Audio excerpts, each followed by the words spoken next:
With the chair. All right, everyone. Welcome to the April 29, 2014 Shakopee City Council meeting. Ms. Weckman, could you please call the roll? Yes, Mr. Mayor, Councilmember Lehman, Here. Councilmember Mokel, Here. Councilmember Luce, Here. Councilmember Whiting, Here. Mayor Tabke. Here. All stand for the pledge. I pledge allegiance to the flag of the United States of America and to the republic for which it stands, one nation, under God, indivisible, with liberty and justice for all. All right, item number 3, approval of the agenda. Are there any additions or corrections to the agenda? No changes from staff, Mr. Mayor. Anything from council? I entertain a motion to approve the agenda. I'll make a motion to approve the agenda. Councilor Mokel, do we have a second? Second. Second by Councilor Luce. Any discussion? Seeing none, all those in favor? Aye. Anyone opposed? Passes unanimously. Item number 4, consent business. Anything to remove or add to consent this evening? Councilor Whiting? I'll make a motion to approve the consent agenda as presented. Do we have a second? Councilor Lehman? Second. Any discussion? Mr. McNeil, could you please read the consent business for the Mr. evening? Mayor. Item 4A approves 2 temporary on sale 3-2 malt liquor licenses for a softball tournament to be held at Tapa Park, May 30th through June 1st for the Shakopee Lions Club. 4B authorizes the purchase of 2,200 additional refuse recycling carts from Cascade Engineering Company at a cost of $86,020 plus sales tax of approximately $5,800. 4C approves interfund transfers and loan fund closures as outlined and recommended by Finance Director Julie Linehan. And 4D approves applications and grants a pet store license to PetSmart, Inc., 8014 Old Carriage Court. Thank you, sir. Any discussion on those items? Seeing none, all those in favor? Aye. Anyone opposed? Passes unanimously. Thank you. Item 5, recognition of involved citizens by City Council. Anyone out there who has an item they'd like to speak about this evening that is not on the agenda? Rich? All right. All right. Seeing none, we're going to move on to item number 7A, approval of massage therapist license for multiple folks. Mr. McNeil. Thank you, Mr. Mayor. We've had a request for 3 massage therapist license for Teresa Horashak, Teresa Work, and Nathan Busak. That is before you tonight. Recommendation is to approve. Do we have any questions or a motion? Councilor Whiting. Make a motion to approve the application and grant a massage therapist license to Teresa Horashak, Teresa Work, and Nathan Busak. Do we have a second? Second. Second by Councilor Luce. Any discussion? Seeing none, all those in favor? Aye. Anyone opposed? Passes unanimously with 1 abstention. Did I do that all correct? Councilor Mokel Councilor Mokel abstained. Thank you. Thank you. Item 7B, award of contract for Southbridge Community Park Development and Lions Park Tennis Court Improvements Project. Ms. Polly.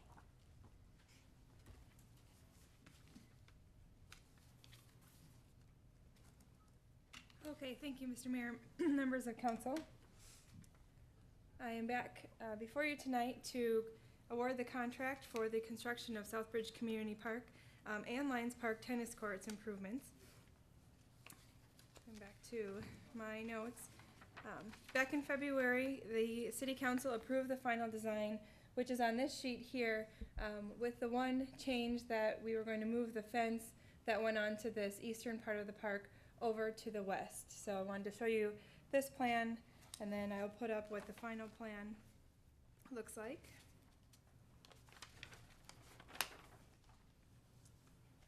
And this plan sheet was in when we did the bids as well. But this is the final plan.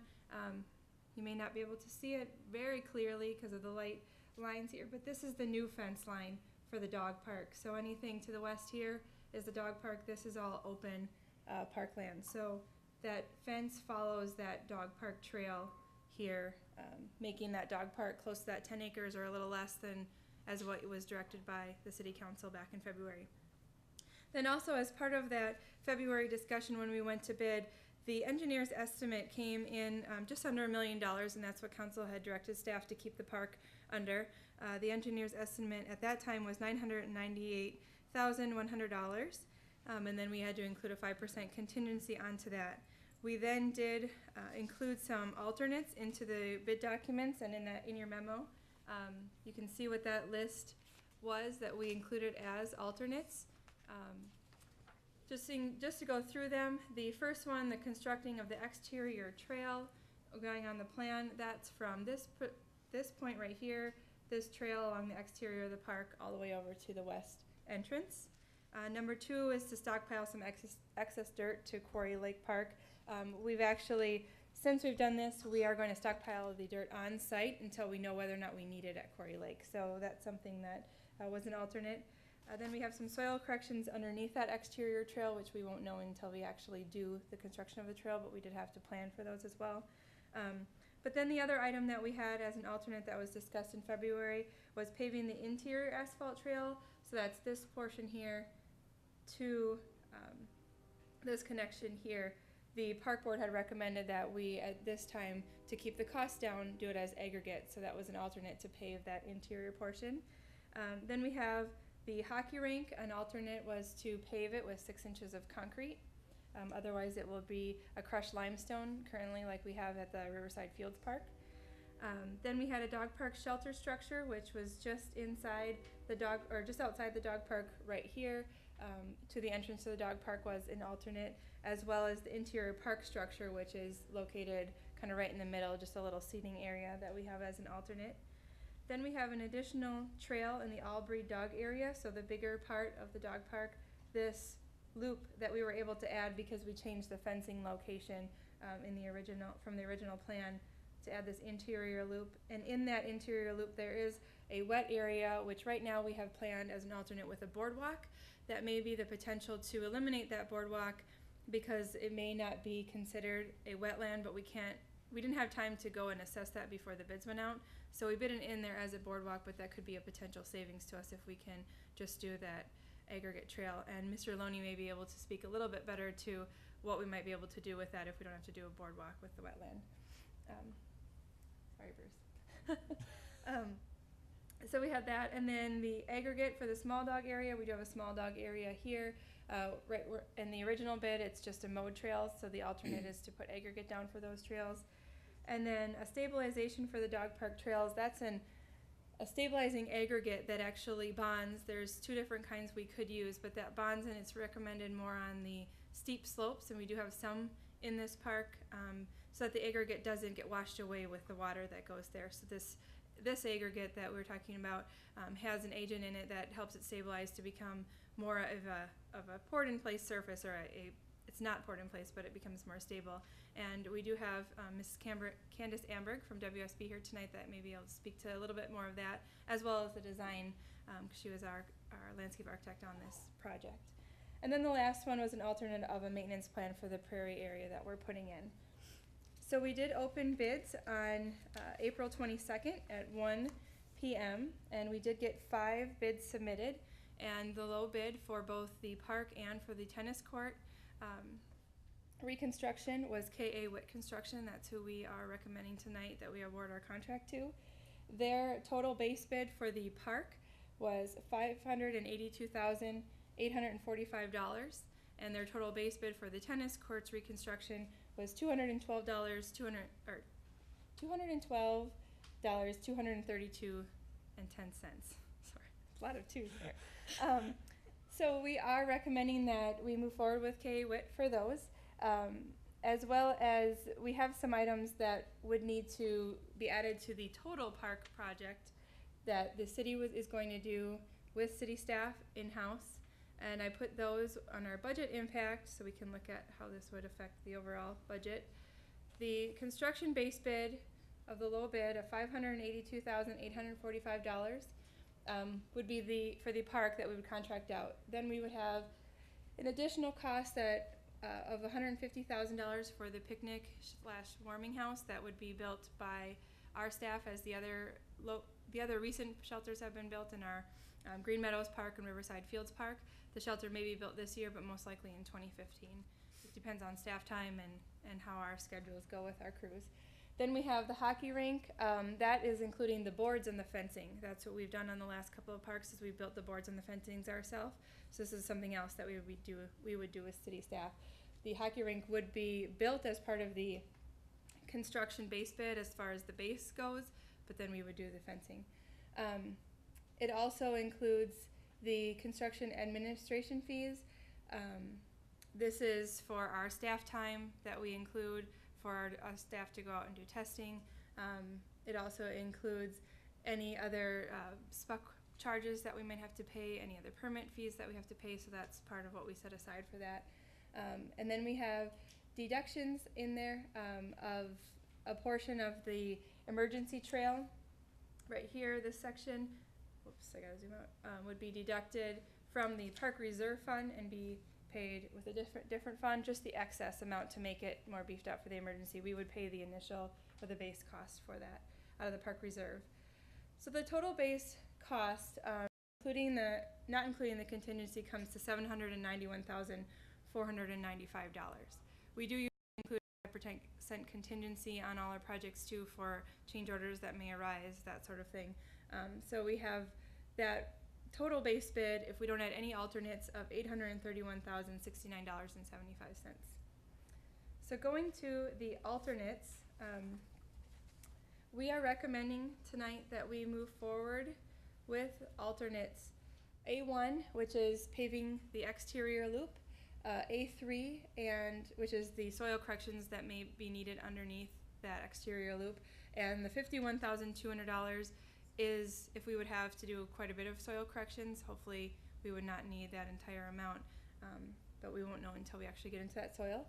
The A4 is the asphalt paving of the interior loop. So by these alternates, we would then pave all of our exterior loops, or exterior trails within the park that are outside of the dog park. Then at A6 we're recommending, which is the small shelter when you enter the dog park. A8 and A9 kind of go together. It's that little trail within the Albury dog area with the boardwalk, and as I said, we may or may not need the boardwalk. That we will assess that and do a change order if that is part of the project. And then A10, which is doing the aggregate in the small dog area, so that would have aggregate trails throughout all the dog park. So the total with the 5% contingency for all of that comes to $986,000, or $986,287.05. So it is under $1 million, as you can see. I did want to also have council discuss the stabilizing aggregate. That is something that I don't have in my recommendation tonight because that would have put us over that $1 million mark, but I want to have the discussion with council to see if you think that it is worth looking into more, or we could have portions of, we don't need, this $135,000 is to do all of the aggregate trails in the dog parks with that stabilizing. As I've been talking with Ms. Amberg, we could possibly do it just on the sloped areas, which would be much less of a cost, but and then we do have some possible deductions with the boardwalk and with, if we don't have to do a lot of soil corrections. But if we were to add that aggregate in with a 5% contingency, we are at $1,128,037. So we're just over that, but that is something that I wanted to discuss, because that aggregate, if we do add it, could potentially save us costs of maintenance as far as water runoff and washing out the aggregate trail if we just use regular aggregate. It is more costly to use the stabilizing aggregate up front because it is specialized and it has to come from Wisconsin, but it, in the long run, could save us on maintenance costs in those sloped areas. So, and then with the Lions Park tennis courts, we had $350,000 budgeted in the park asset CIP for that. With the Lions Park tennis courts, I know Mr. Loney presented this to you at a recent council meeting as well, and what we are going to do there is reduce the tennis courts at Lions Park from 4 courts down to 2 courts and add an ADA accessible parking lot by those tennis courts. This was something that was planned, and the bids came in around $137,000 under the $350,000. However, we would add to that a 5% contingency, so the total budget for the tennis courts with that 5% contingency would be $222,842.71.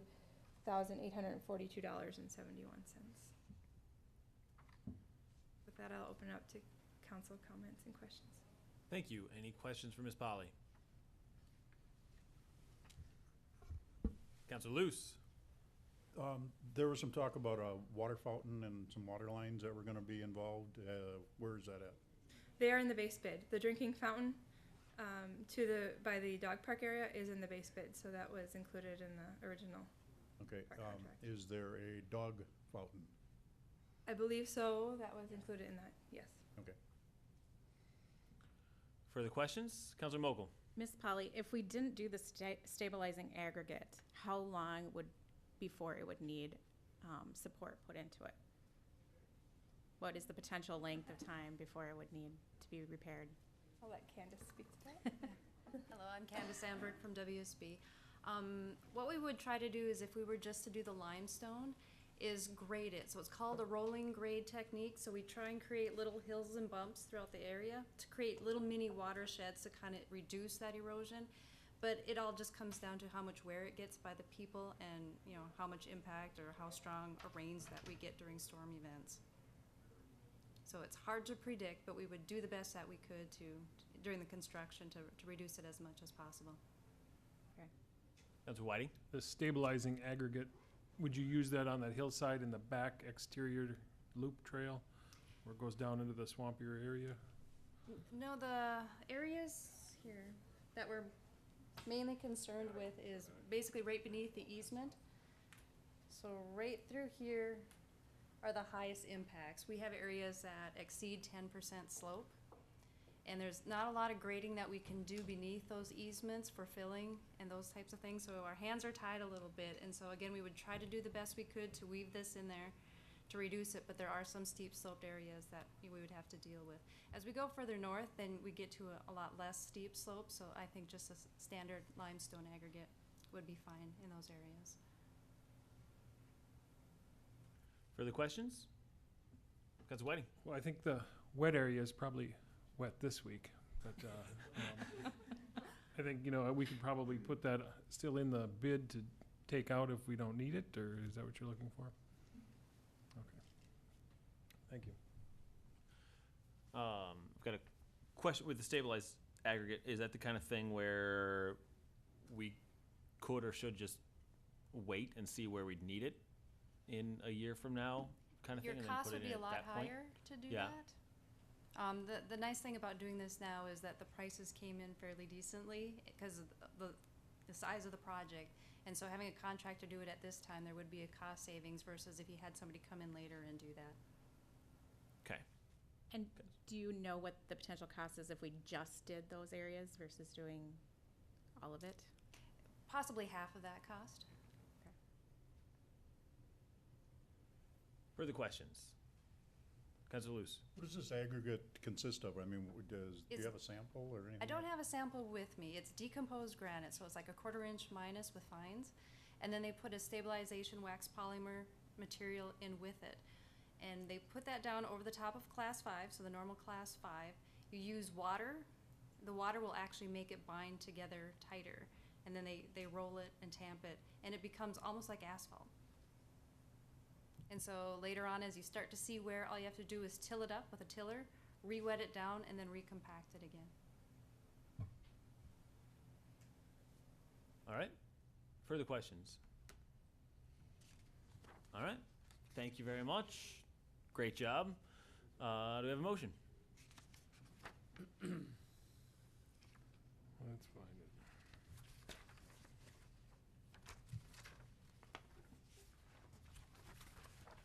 Counselor Whiting?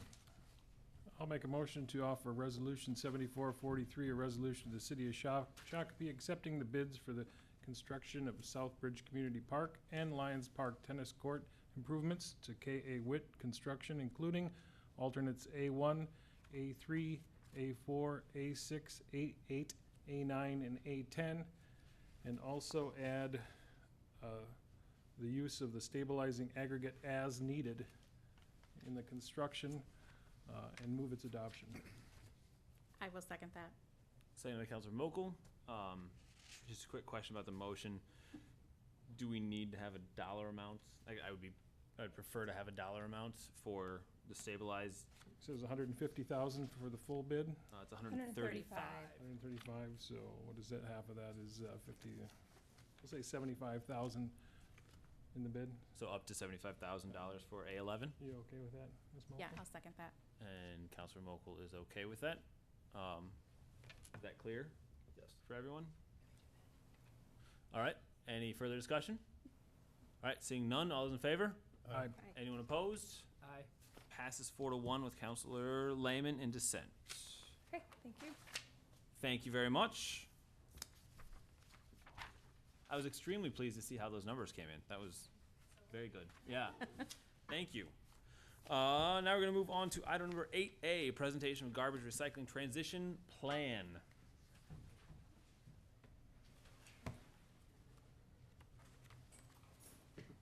Mr. McNeil. Thank you, Mr. Mayor, and I'm very glad that we have our cable video and audio operating again, because one of the reasons we wanted to do this tonight is to give an opportunity for Shakopee residents to be informed about a transition that will be coming up here at the end of May regarding garbage and recycling.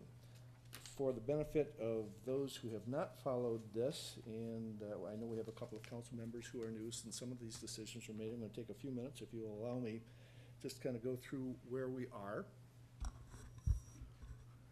on this. But we have had a discussion of this starting in June of 2012, when the current hauler, Dick Sanitation, came in and wanted to go to a single sort recycling system. We're going to talk about that in a few minutes. But the council at that time felt that because we had been using Dick's since 2001 and had had a total of 3 extensions of that, they felt that it was would be beneficial to go out and see who else was out in the market and test what prices those might be. So in July of 2013, we got your approval to seek requests for proposals for garbage haulers. We hired a consultant to help us put those numbers together. About 7 months later, we went out for RFPs, and the following months, we got 6 respondents back for that. We analyzed those, and in July of 2012, a contract was awarded to Allied Services, which is also known as Republic Services. Their bid was about $5.5 million in value over the course of 5 years. That was about $381,000 less than the second lowest qualified bidder. So all in all, that seemed to work very well, both from the point that they're well qualified for it, and they're also the least cost on that. We have upcoming a transition of garbage carts, and I just want to talk very quickly about what that means and what people can expect for that. And then, of course, the new contract will begin June 1st of this year. In May of 2013, the council chose to go with the city owning the garbage and recycling carts, and that was a bit of controversy at the time. There are advantages to that. First, it's an asset. The city owns the cart. If we were to bid this out through the way that we've done it in the past, at the end of 5 years, the contractor would own the cart. Garbage carts have a life expectancy of a minimum of 10 years and usually 15, and sometimes longer than that is not unusual. So we felt that this was something that, rather than paying something to a private company, this is something that the taxpayers, that the ratepayers, I should say, will actually own. It provided a level playing field. If you're a large national company and can buy the boxcar full, they might have an advantage over a small startup company. So this would level the playing field when it came to the actual bid. This allows the city to control what the cart labeling is going to be. We have on there a lot of information relating to, especially with recycling, what can and doesn't go in the bin. This way we have the ability to talk about that. I think one of the most important things, though, it also gives us the ability to bid the labor out. As you'll probably tell over the next month, transitioning the carts is a fairly major expenditure of resources and effort. If the city owns a cart, if at the end of 5 years we aren't satisfied with Republic, we can just go out and bid the labor. The carts stay in place. They stop picking up on Friday, company A, and Monday morning, company B should be ready to go. So that's the flexibility that we had on that. The maintenance and day-to-day operations is something that was included in the Republic price, so that shouldn't be something that we need to be concerned with as the city.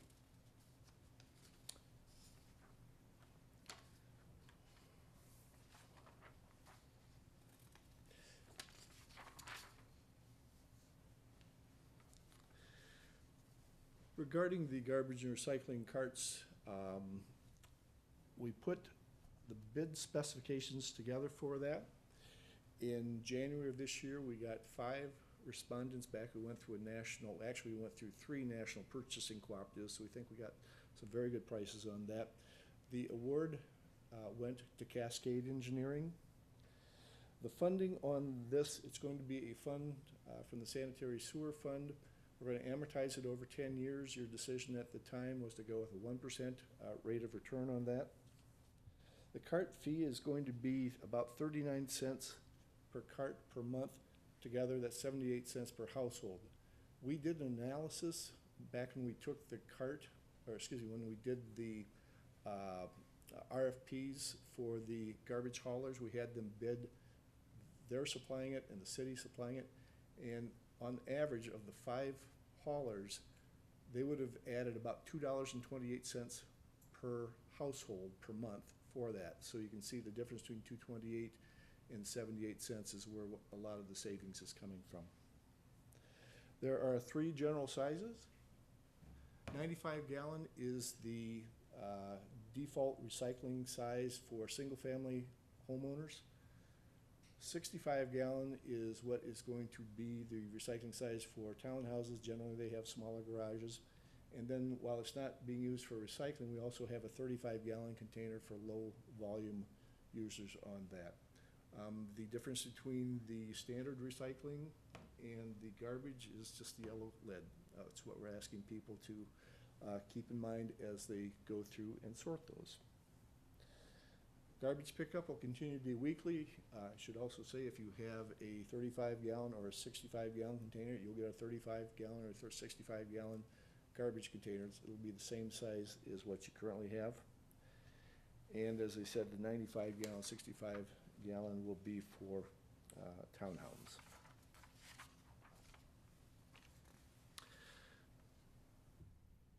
I just want to run through some of the things that we've done in terms of trying to educate people as far as what the changes are going to be.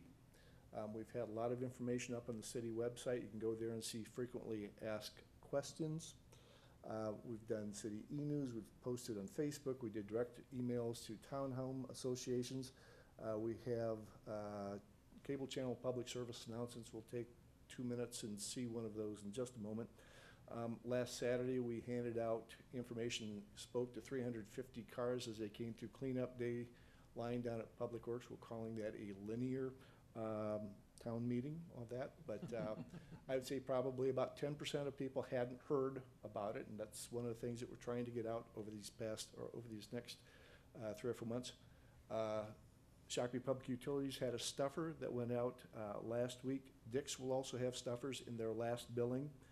Republic is going to be doing a direct mail letter to everyone who is going to be on the customer list May 9th and 10th.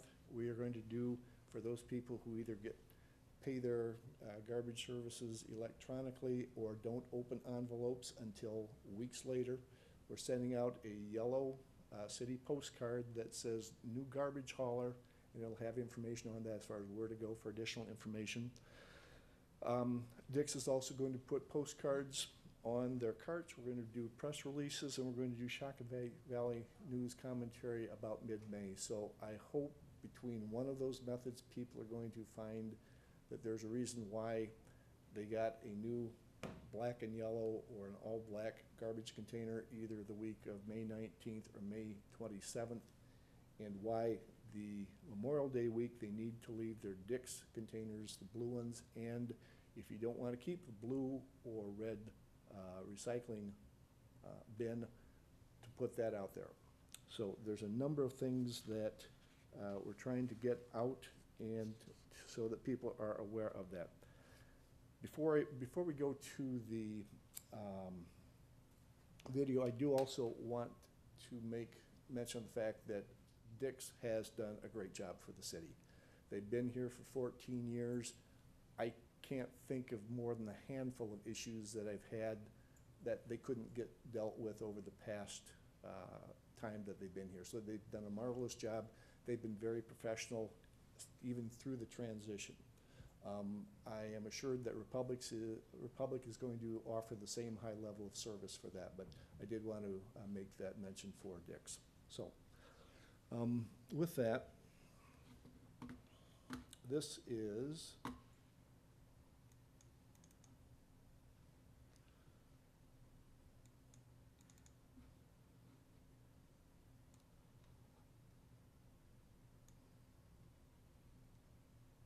a public service announcement that will be airing soon on the city website. It's time to go green with the City of Shakopee. The city's new single-sort recycling system makes it easier than ever for residents living in homes that are served by city sewer and water to reduce their waste and make a more positive impact on the environment. With new, larger recycling carts, you can recycle more than ever by placing all your recyclables in one container.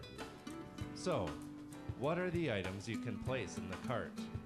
Newspaper and newspaper inserts, magazines and catalogs, all junk mail and envelopes, cardboard, make sure to flatten the boxes, office and school papers of all colors, phone books, cereal and cracker type boxes, aluminum, steel and tin cans, glass bottles and jars, plastic containers number 1 through number 7, food containers, bottles, cups, tubs, and bowls, yogurt cups and butter/whipped cream tubs, milk cartons, juice boxes, and other paper cartons.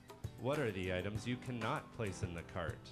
No garbage, no food-tainted items such as used paper plates, towels, or napkins, no yard waste, no styrofoam, no propane tanks, no batteries, no light bulbs or mirrors, no plastic bags, no pizza boxes, no egg cartons, and no hazardous waste containers.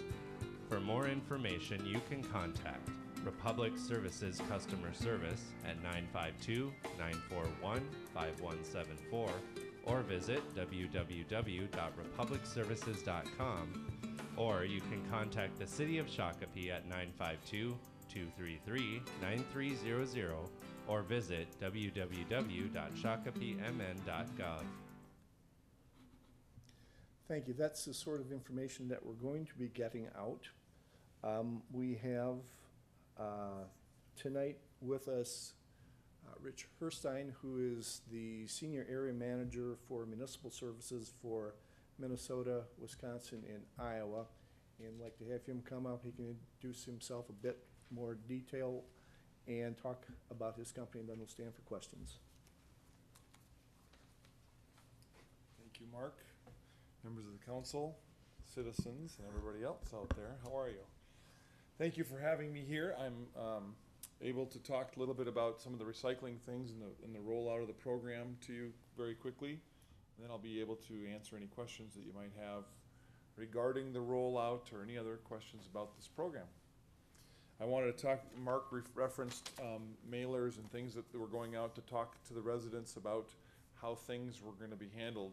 And I wanted to put the first piece up here, and it's just it's not what it's really going to look like. It's just a piece of paper right now, but the printer, you're going to get a thing in the, a piece of information in the mail that's going to look like this. It comes, the return address says City of Shakopee on it, and it's just an introduction guide to the new single sort trash recycling programs and so forth. And it talks inside this fourfold document, it talks about everything you need to know about the program. Again, we've gone through the city and done some editing on it, and you'll see that there's some parts on the edge that didn't quite catch on my copier, but it will be printed properly. It goes all the way over the single sort program, the yard waste collection, bulky items, the trash rates for each resident, the collection schedule for the holidays, and last over here on this column, or on this panel I should say, it's for the recycling service, because this is going to be different on the recycling service, and I think it's important to remind the citizens, this is going to be an every other week recycling program. And we're not coming to your house weekly, it's going to be every other week. It's going to be on the same day that you've always had, but it's just going to come every other week. So we put together a calendar here at the bottom that shows what week you recycle. And you can see in the gray areas that'll be right there. It's much easier to see if you have a brochure in front of you, I guess. But we have a little dotted line here on the side. We ask people to cut this off and put it in the refrigerator or on a bulletin board in their home so they know when to recycle and what to recycle. So we're gonna have that. On the back side of this, it just has some important news. The service day of the week that you have service right now will not change. We're gonna continue to that, so people are used to those habits of putting out the recycling on Wednesday nights. They won't have any problems. No changes there. Shows a picture of what the cart will look like when it shows up in your driveway sometime after May 19th. And then we have some information about putting the cart at the curb by 7 a.m. every day, or on the service day, I should say. And that's about it. The other piece of information that we're going to put together is, we call it our cart delivery card. When the carts are delivered to your home, you're going to get a piece of cardstock document similar to this and saying, here's your new carts, here's how the program works, here are the services that we provide. Remember to have a cart at the curb by 7 a.m. on the service day, and then read all the information. It also talks about the bulky item pickups, yard waste collection, and the single sort program. Both of these documents will be on the city's website, and we'll have extras printed and available at the front desk for people if they don't get it. The second document that I just showed you here, this piece, the single piece, will be put in the cart in the back, right on the handle.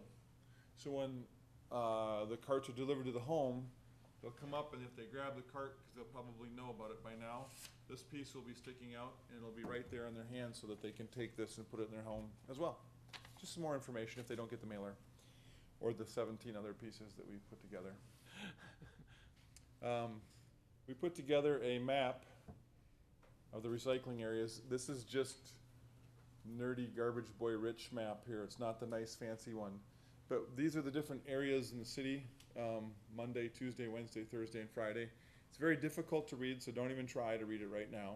We're gonna put this on the website, but it just shows that every single one of the days of the week services, half of it will be on this week, and half of that day will be on the next Monday. So if it's Monday service, half of that Monday area will be what we call Blue Week, and then half will be called on Gray Week the next Monday.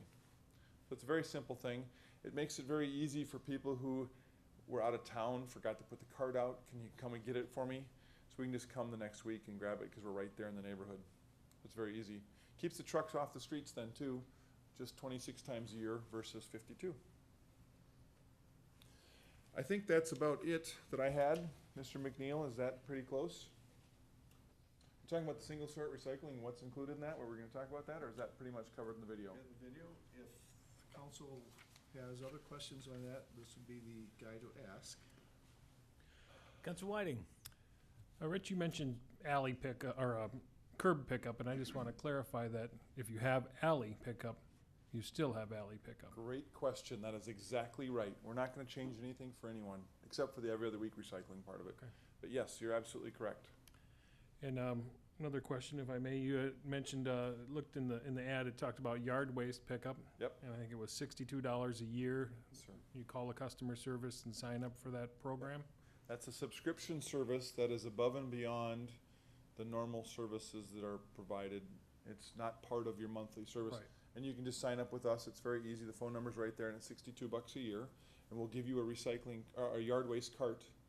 If you're currently on the yard waste program, we're gonna deliver the cart to you, to your home, when we deliver all the carts. And we're just gonna start the service for you right then. So we don't wanna have any interruptions between what was going on before and what's going on now. I can continue. And it also had, I think, a per bag pickup that you Yes. had mentioned. Yeah. Is that for only yard waste, or is that for anybody? It's for yard waste service, and anybody can do that. If they say, you know, because there are some people who just have an occasional bag every, 5 bags a year or whatever. They clean up their garden or whatever. So certainly they just need to call us and tell us, hey, I've got a bag here, and it's $1.50, I think, per bag. And it's very simple, and you don't have to be signed up on the annual program or anything like that. Just it's a per bag service. And that bulky pickup, for bulky items, just call ahead Yes. and they'll pick that up too, as long as you make that call. Yes, great questions. Just simply call our office and let us know that it's there, and we we set up in the RFP, the bid specs, when we turned in the proposal, we had different sizes of things, like a couch was this amount and a refrigerator was this amount, so we'll come and pick up all those things for you. Great. All they just need to be is at the curb. We can't go into people's houses and grab the refrigerator out of the kitchen. But just have, well, we get asked that oftentimes, so we just want that at the curb. Councilor Lehman. Two questions. The first one is the billing transition. Okay, as a recipient of the services currently, what am I looking for as a change? How will I see a change, or won't I see a change? Currently, I get a bill. It's just coming from somebody different. Yes, there won't be any changes. It'll have a different return address on it, probably on the outside of the envelope, but it'll say Republic Services. Yep. We're Allied Waste, BFI, just up the hill, same company, just changing our name to Republic Services now. And so it'll just say that, it'll still be the same thing. It'll be probably less expensive for you. Okay, does the shadow billing that we set up with the past hauler move over to this hauler? Is probably for staff. We'll be talking with Republic on that, and that's so that we have rental properties that make sure that the landlord gets the same. We've talked about that. Just in response to your other question, I think the only thing that someone might need to do different is if they're on auto pay, and make sure then they'll send information as far as how to get that changed over. Update their information, so that's okay. On this documents that will be sent to your home, it does talk about how to do auto pay, but you can only do it by calling our offices, because we don't want those routing numbers, the bank routing numbers and the credit card number, whatever, to get goofed up in the transition. So we ask you to call our offices. By the way, I've got my friend Jessica Clicky here. Jessica is a resident of Shakopee, and she's also our customer service supervisor. And she's a resident, so she wanted to come tonight. She's really interested in it. I think that's really cool. So the shadow billing, Mark, if you want to explain that to the people watching, and what our rationale was for that. One of the things that is unique about a municipal operation on this is that if someone doesn't pay their bill, whereas in the private sector you'd stop service, we don't want that to happen, because there are people that would then use that as an excuse to dump illegally, take it to a park dumpster, something like that. So they will continue to be billed on that.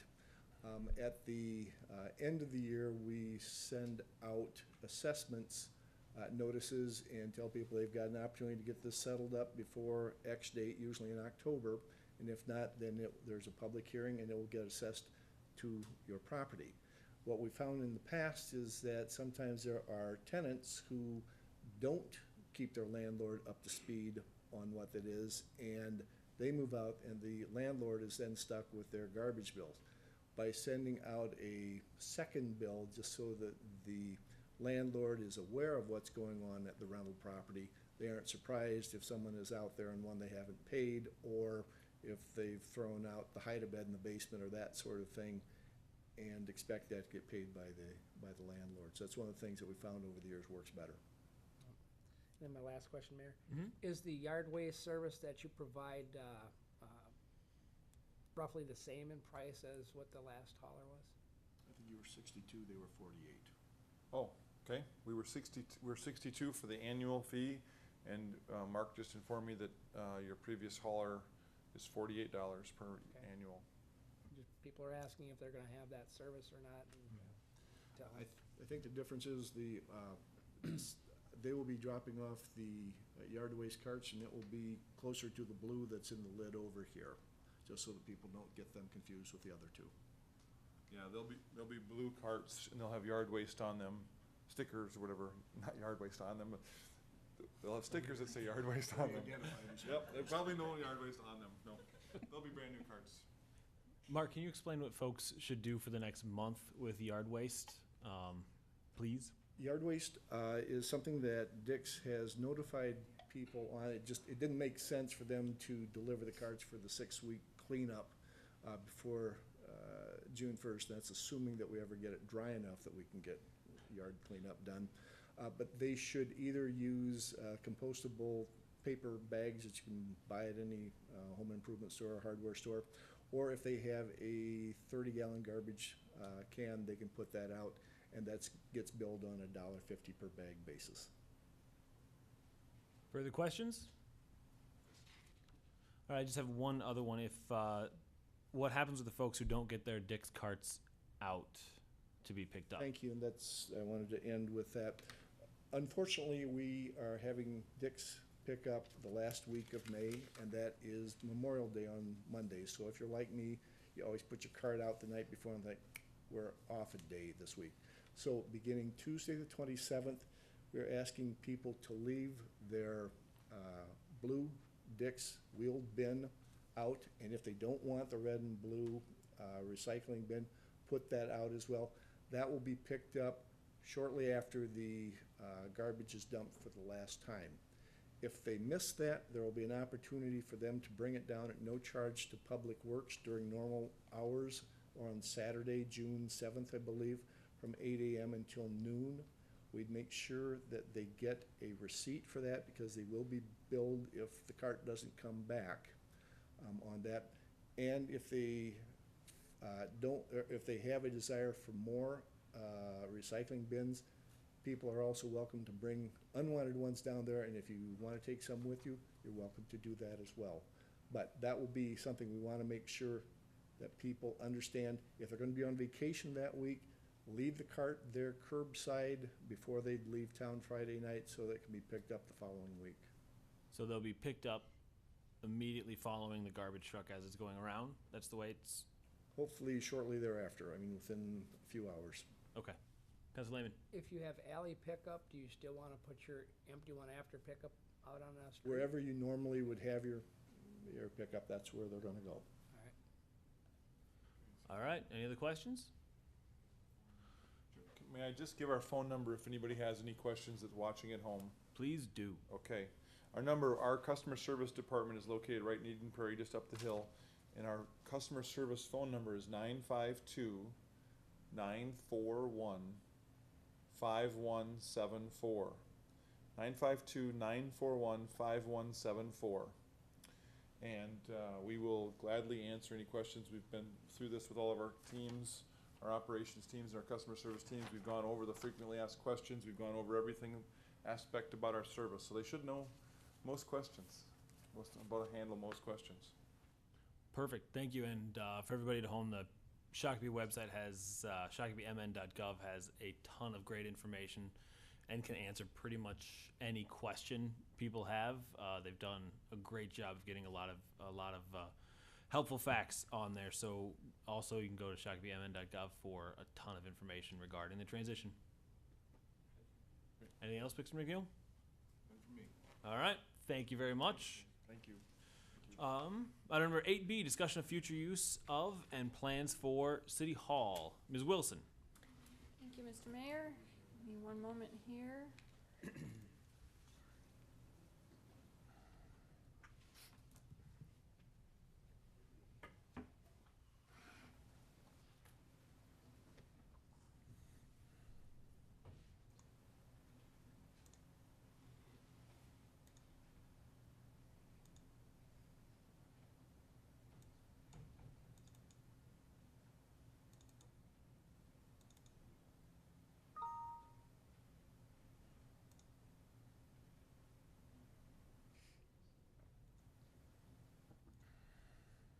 Alrighty. Thank you, Mr. Mayor. The topic that we are looking for a little discussion on input tonight is about future plans for this building, City Hall, and how long the City Council envisions us continuing to occupy this space. The purpose of the discussion is to provide myself and our facilities staff with some general direction and guidance so we can make decisions on what improvement projects might be worth pursuing, that we would have a long enough time to see a return on that investment, versus which we might not want to undertake. So here are some lovely pictures of our current City Hall building. A little bit of background. This building was formerly a bank. Our city records are highly secured in 2 vaults located within the building. It was originally constructed in 1957. However, the south side from this wall of the council chambers out and the second floor were added later to the building. The city moved City Hall into this building in the spring of 1993. We've got about 21,000 square feet of space here, and it is currently home to 3 of our 7 departments and 30 of our 136 full-time employees.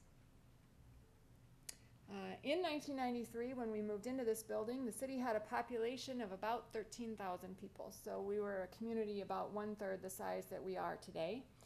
And therefore, this City Hall, this building, held a larger share of our operations. At that time, this was one of 2 buildings that the city operated, except for also the fire stations, or a fire station at that time. The police department and the public works building were both combined into the building at 500 Gorman Street, which now houses our engineering department. All other departments, including engineering and parks and rec, were housed here at City Hall at that time. This just gives you a geographic layout of our full-time workforce. Each of the stars is a city-owned year-round facility. Obviously, we own a lot of parks and things in addition to that. City Hall is the blue star at the top left of the map.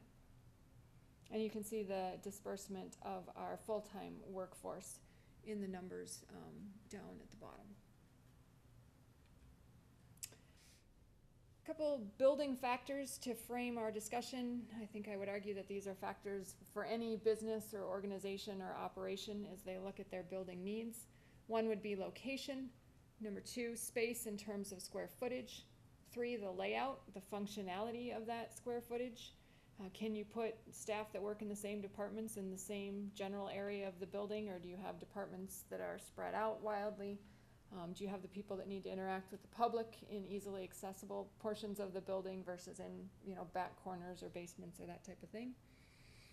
The efficiency of operations, it can be a challenge some days managing 7 city departments and 136 full-time employees when we are physically separate from one another. The cooperation and interaction is impacted with folks doing a fair amount of driving to buildings and keeping our IT systems up and running. And it also can affect our customer service. It's not at all uncommon for people to come here to City Hall only for us to have to send them in their car to another building to accomplish what it is they are seeking to accomplish in terms of doing business with the city. The condition of the building and obviously the cost or the funding you have available to house your operations. When you look at location for City Hall, I think you can argue and make a compelling argument either way. You can make a compelling argument that City Hall should be downtown and that it serves as a pull for downtown traffic and daytime activity in our downtown area. I think you could also make a compelling argument that we could get out of the way. Could this parcel be redeveloped in a manner that supports a broader vision for downtown or helps meet one of the downtown needs that was identified in the recently completed study of the 101 corridor and downtown area? If you argue more for the get out of the way, another partner to that would be a campus-like setting, which is increasingly common for municipal operations and something the county's been working to achieve as much as possible with their operations down the road. The city does own the parcel of unbuilt land immediately south of the police station. That parcel was acquired and the police station was designed the way it was designed, with the idea that we would build a city hall and attach it to the police station at some point in the future. If something like that did happen in the near future or in the distant future, it would allow us to co-locate with the police department and the public works department, which are our 2 largest operations here at the city. Another question I'd encourage you to ask yourself: what does the building say about our city? What impression does this give to our residents, to developers, prospective businesses coming to City Hall to meet with us? Currently outside of this room, which doesn't offer much privacy due to the glass walls, we escort people back through what we sometimes call the bullpen and the cubes and the boxes of IT equipment and things to get to our main conference room in this building, as well as current and prospective employees. Space and layout issues that we deal with here in this building are public access. Our restrooms are in the basement of this building, which means we have to provide public access to the basement, which is also a maze with a lot of nooks and crannies for people to get turned around or confused, or quite honestly to hang out down there unnoticed if someone were so inclined. Building security is an issue. When you enter off of Home Street, you have access to immediately go down into that basement without checking in with the receptionist, and the receptionist cannot see people coming in that door. So we don't have a good handle on who comes and goes through that door during the day. Similarly, because the elevator has to allow access to the basement, it also provides you access to the second floor without necessarily any credentials or anything needed. Large group meeting space, this is it. This is our biggest room in the building. And we have a demand in this community for meeting space for community functions. But again, given our security issues and our restroom locations, we do not currently open this building or this room up for large meetings. You've also been participants yourselves in some meetings where we're trying to do more of a roundtable discussion, but this lovely podium right here is fixed to the floor, as are our pillars in this building, and so those definitely create some significant limitations to our use of this room and our ability to set it up. Small group and customer meeting space, again, our choices in this building are to be in the fishbowl that is the council chambers, or to take people back through the behind the scenes of the building in order to get to our meeting space. Staff workspace, just a matter of elbow room and enough workspaces for the staff that we have here. When I started with the city 9 years ago, we had the engineering department here at the city and additional staff, and we were doubled up in offices, and we had 5 or 6 people working out of the basement with no daylight windows down there and so forth. And we are approaching full again. We do have some room in our open bullpen area if we were to add staff to the community development department. However, if you were to add staff to either of the other 2 departments in this building, you would have to locate them away from their colleagues and coworkers, and you could not locate them as a unit because the other wings that are used by finance and admin are full. And then we do have a parking issue. We have very limited parking on this side of the railroad tracks, and the railroad tracks creating a challenge on certain days. Cost and funding is an issue. We are currently paying for 2 of our city facilities. Fire station number 1 was built with voter approved bonds. The finance director's out of the room. I believe we have a year or a year and a half worth of payments left to go on fire station number 1, and then it will be fully paid for. The public works building, we issued bonds to pay for that building, and we have about 11 years to go on that. The bond payments, or what you might think of as a mortgage on that building, are roughly $460,000 a year. We do not specifically levy for that amount. We pay for it out of our general fund and our building fund. In comparison, the police station, the library, and fire station number 2 were all paid for with cash on hand at the time they were built. So there is no debt on those buildings. I'd encourage the council to consider where City Hall falls as a priority compared to other city needs and wants. There's been significant discussion over the years about expanding the community center, about the need for a second sheet of ice, about the desire for a senior center. There are ways in which moving forward on a project for a city hall, either investing significantly in this space or building a new space, could hamper the ability to meet those other needs. It's also within reason that they could assist within those needs. Could this building be reused as a senior center? Could a new city hall, when constructed, include a wing or a section that could be used to meet the needs of a senior center? So there are 2 sides to that coin. I'm interested to know where the council comes down on it. And then the last item on this slide is what is the priority compared to other city or community needs and wants that our taxpayers are responsible for? As you're all very well aware, we recently had a referendum in this community over a second high school, and the voters turned down that referendum. If the city were to look at building a new city hall in the near or distant future, it would not go to referendum. That is not required of administrative government buildings anymore. So, but obviously the community needs are still a very valid point, even absent the actual formal public vote. Alrighty. Those are my list of issues, and on the one hands and on the other hands. To give you one more piece of information before we start our discussion, If the council were to provide direction that you anticipated City Hall continuing to be located here and you wanted it to continue to house the 3 departments that it currently houses for somewhere between 5 and 10 years into the future, I think as staff and the person responsible for managing our city facilities, my next step would be to go back and provide some further research, development, and price quotes for some changes that are needed to this building. At this point, the major changes relate to security and access of the building. Things like possibly security cameras, motivating our elevator, or so that you can't get to sections of the building we don't want you in, possibly looking at our building counters, which can be hurdled fairly easily at the moment by someone that, you know, might come into this building with violent intentions. So those are the things that we are struggling with and could certainly use council's direction and preferences on. Thank you. Councilor Lehman. Chris, the one thing that's missing in this presentation is the efficiencies lost to the end consumer, which would be the general public. In 2001, I took a pretty strong position of supporting the campus, one location campus concept.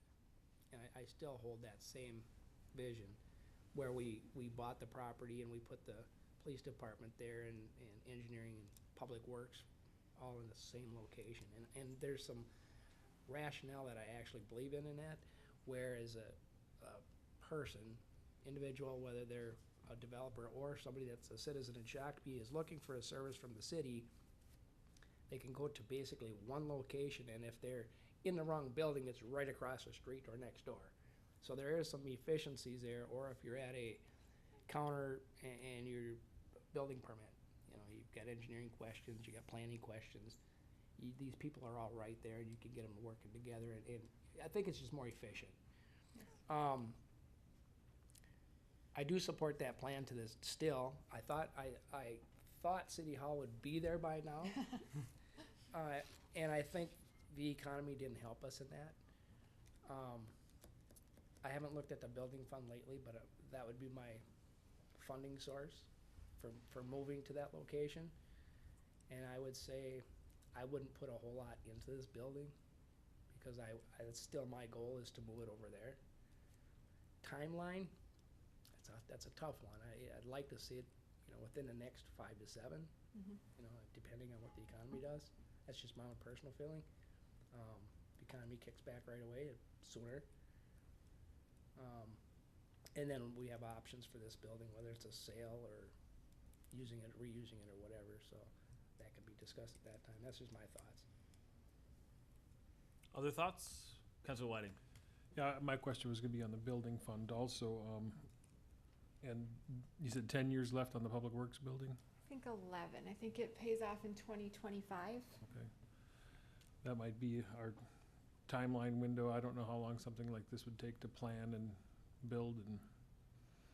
I would think you would certainly want to spend probably 2.5 years from the time you got serious about building and designing, and then bidding and constructing, and then moving into a new city hall.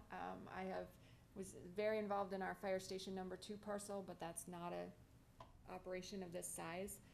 And that took us the better part of 20 months to get that from beginning to move in. So I would think you're looking in excess of 2 years from the date the council says, yes, we want to move forward, to when the staff would actually be moving their computers and desks and things, and we'd be opening the doors to the public.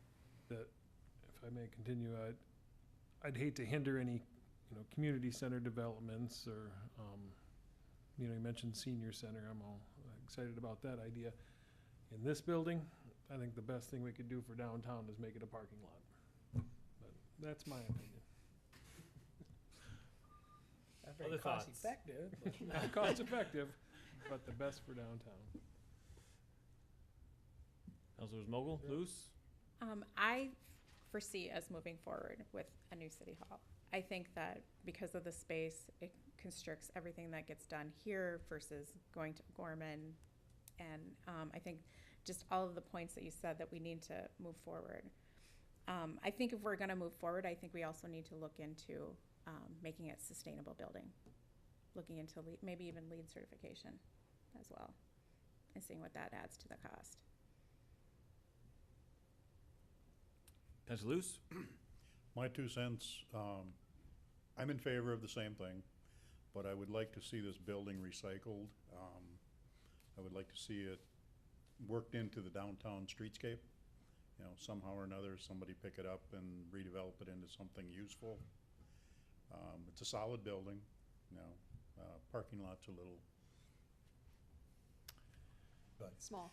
I agree, we do need a new city hall, and it would be best to have everything, or almost everything in one location. Would you be bringing parks down to that location? I'm not sure. Stay with the community center? I'm not sure. It would depend on the growth of the Parks and Rec department and kind of an operational analysis of that. So that's exactly the type of question we would have to address, you know. If it sounds like there's a fairly strong consensus that, you know, certainly 10 years from now, the 5 of you wouldn't see us still being here, and little uncertainty as to, you know, what 5 years might look like. Could I suggest that the next step might be for us to do a quick survey that staff can do of other communities that have built a city hall in the metro area, try to get a price, a square footage, and a start to finish timeline so that we had a better handle on, you know, what we might be talking about per square foot. And that's something, you know, that staff can pull together and provide to the council fairly easily. You get much further into that and you're gonna need an architect or somebody with higher knowledge of construction beyond that. Councilor Whiting? One thing I might add to that is a timeline of what you expect to put into this building if we stay for 5, 10 years. I mean, are we gonna have to be changing heating units, air conditioning? I know, but do we have any more that are gonna come up that are in need? Functionally HVAC wise, knock on wood, we are in a good place. We replaced the boilers 4 years ago. We're doing some electrical panel work that you approved a couple weeks ago. It's not a big project, about $6,000. There is one rooftop cooling unit. Because the building's been added onto, most of our units only serve like this section of the building and that section of the building. We don't have a single boiler and air conditioner. We've got all these little zones. One of our rooftop units, again, knock on wood, is working fine, but is technically at near the end of its lifespan. We aren't seeing any problems or functionality with it, but it is. So I would see possibly a rooftop unit in the next 3 to 4 years.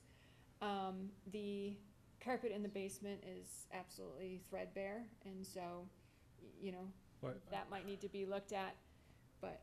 If we leave it a parking lot, we wouldn't have to worry about stuff like that. If we This try is and true. sell it and recycle That's it, then we're gonna have to leave something left to the building. of value, yes. Councilor Lehman? The original building of the new police department building on Gorman, when that was done, what was the cost? 4.6 maybe? And it was a while ago, I think. 4.2, and it was it was a little while ago. The most recent building we've built is Fire Station Number 2, which has a relatively small finished space, but a large bay area. That project was similar in the sense that we already own the land, so we were just paying for the construction of the building. That was a $3 million project, Yep. Fire Station Number 2. So if that gives you any point of reference. Well, and that's not where I was going, but where I was going was it probably costs more now than it did then, but at the time that that building was built, the architect, was it KV or, I can't remember. KDVA. They had a design of the city hall attached to that police department building. And I'm not sure what shelf that might be sitting on, but probably got it at home somewhere. They did, Mr. Mayor, they did put a footprint of a 2-story city hall building. The idea being that you would be able to use the training room between both police and the city hall. Whether that was going to be the council chambers or not, I don't know if they ever got to that point. But we also purchased an acre to the east of the driveway for additional parking. So it would be certainly doable. Well, they had like a footprint too, didn't they? Correct. Is that footprint sizing still roughly what we're looking at?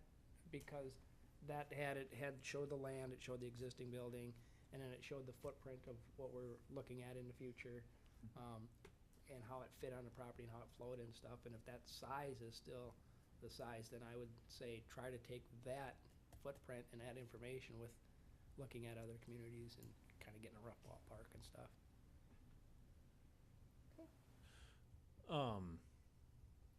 I find myself in the odd position of being completely in the minority on this one. I would have a really hard time voting for moving out of this building, because I think it is important that Shakopee City Hall is in downtown Shakopee. I think that's a big part of who we are and where we're going. And to the points about being close to each other and connected with other departments, as over the next 10 years, technology will become phenomenally better. And for the most part, people won't have to come to the front counter to do things. Everything will be, and we'll be able to talk a lot better and collaborate a lot better between the departments as well. I think that the space in this building is extremely underutilized, especially the basement area. And there are a lot of things that architects and interior designers could do to make it a much more inviting, exciting, and more public space. I mean, the way it's all set up now just really doesn't work for what we do with it, but it's a building that we've got that we wouldn't have to put, $6, $8, $10 million into a brand new building, when this one could, I think, fit our needs. And I don't know, I would like to look at what it would cost to retrofit this one to get where we need to go for space and such. I don't know, what am I saying wrong, Chris? Like, where are we? That's that's not an unexpected conclusion in my view when I was putting this presentation together. I mean, I guess that's, this building was professionally remodeled when we bought it using an architect, and we ended up with these posts and the restrooms in the basement and so on. We wouldn't do that again, though. No, they were here, and it was decided they had to stay. My Right. point is it 20 years later, is an architect looking at this building going to come up with a way that we can get rid of these posts or move the restrooms up to the main floor or so on? I don't know. Probably moving the post. That kind of, Right. I think that's a perfectly logical conclusion from this discussion. If there's a majority that wants to direct me to, get proposals for doing a analysis of this building. And they could tell us how much it would cost just for them to come in and look at where the structures are and where add-ons can be done or changes, walls can be moved, that type of thing. Again, you're getting into needing professional services to come to those conclusions and see if another architect could come up with ideas and innovations that the 1992 architect, overlooked or didn't bring forward. Councilor Lehman. But that still leaves two problems. The one problem of the person that wants to get a fence permit comes to City Hall here, gets the permit. The person that's gonna be doing the inspection is in engineering. The people that deal with the easements, drainage easements and utilities are over in the Public Works or in the engineering, and you've got people running all over instead of being centralized. And it's not very efficient for the people that fund our government, the general resident or the developer, whoever. Right, So but is that $7 million worth of efficient, though? That's, well, you gotta deduct what it costs us to be here. I mean, we've put in heating, we've put in air conditioning, we've put in carpeting, we're putting in all these things, we redid the parking lot. So, and then the next problem that we have is as the city grows, these departments that are housed down here are gonna grow, and you already don't have space upstairs for them. So these things just keep compounding and they never fix themselves unless you kind of restructure it. And at least the discussion then, when we made a decision to build a new Public Works building and move the police department across the street and put the engineering in the Public Works Police Department building and make that campus design, we were looking out long term to now Public Works can grow into that big building, and engineering, they've got a big space now that they can grow for a while in, and they've got the resources in the back to help with some of the storage and stuff, so you're not gonna get rid of that problem here unless, I don't like to spend money either. Right. But Which is odd that I find you in this position. It is very interesting. well, it's a position I took in 2001. I was very involved in building the police department, the library, the public works building, and the funding for them buildings, and we did it very conservatively. We saved up money and paid for most of it. We did bond for the public works building, and bond payments are made out of their rental charge. So it didn't have a big impact on the taxpayers.